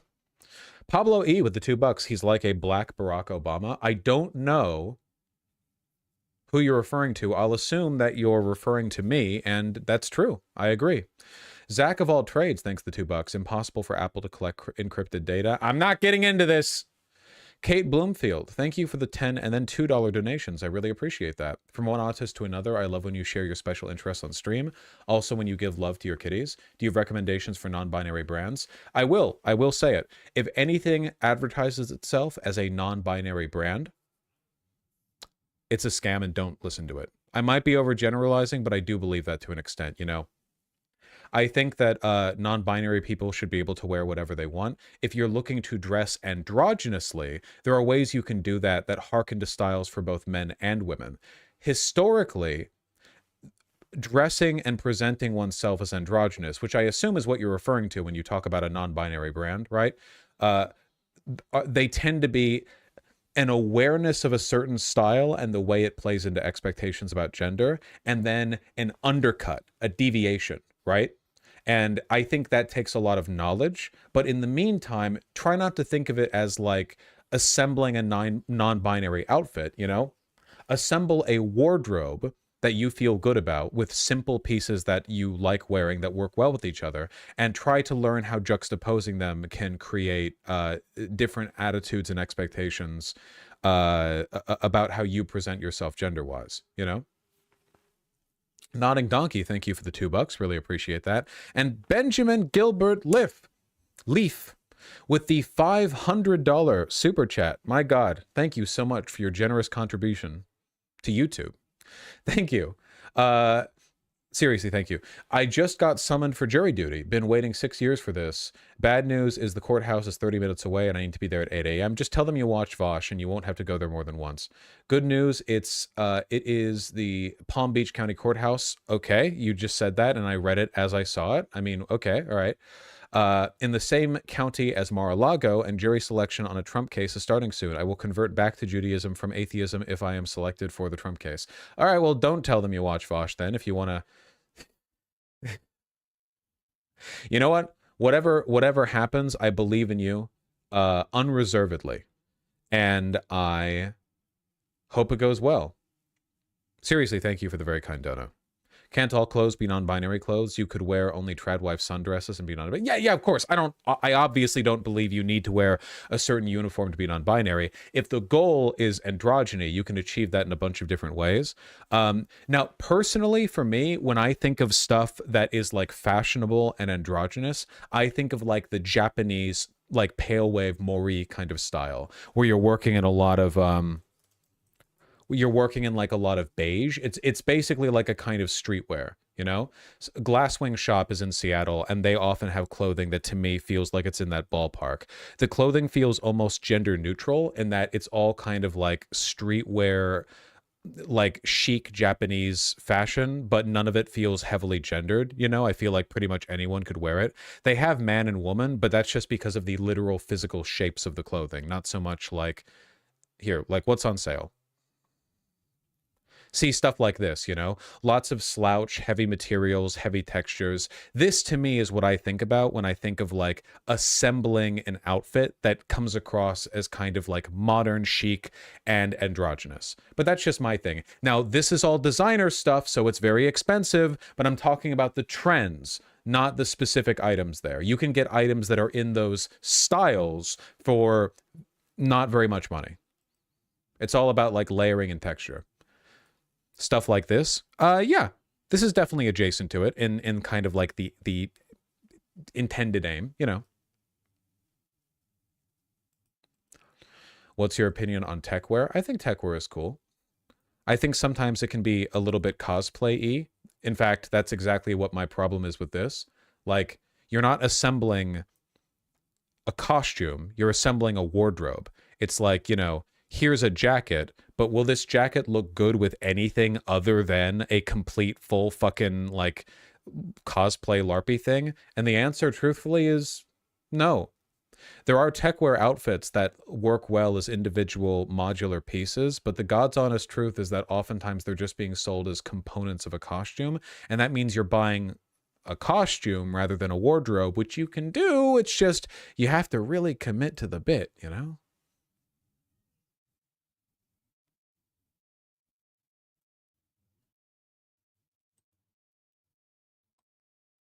Okay, well, I think that does it. I think that does it, folks. I love you all very much. Genuinely, I've had a wonderful stream. I really appreciate you guys tuning in. If you watched all the way to the end of me reading donations for some god-awful reason, I strongly encourage you to sub if you haven't already. You know, become dedicated to me broadly. Just like commit your life to watching my streams. It's all cool. Nodding Donkey, I can't stand eating on stream. Dylan Loisterborgs, thank you for the $5. Thoughts on chimichangas? Gonna be honest with you, never actually had one.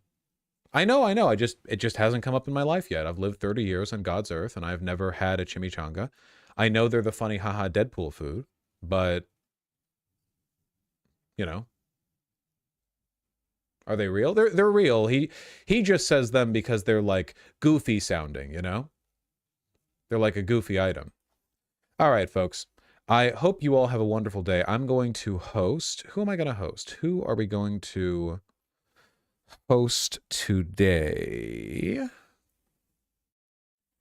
TYT, a good option, a good option.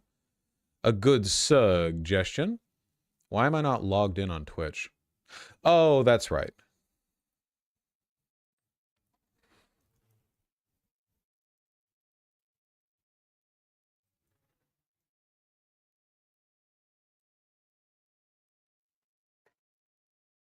Wait, I shouldn't say that out loud.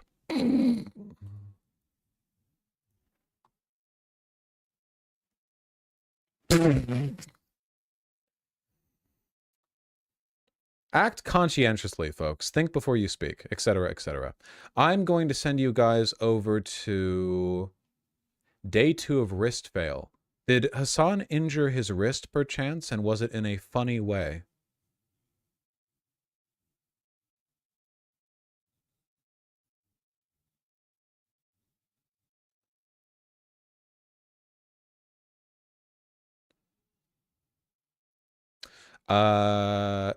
KF Logan, Ifa B, or Knowing Better YouTube?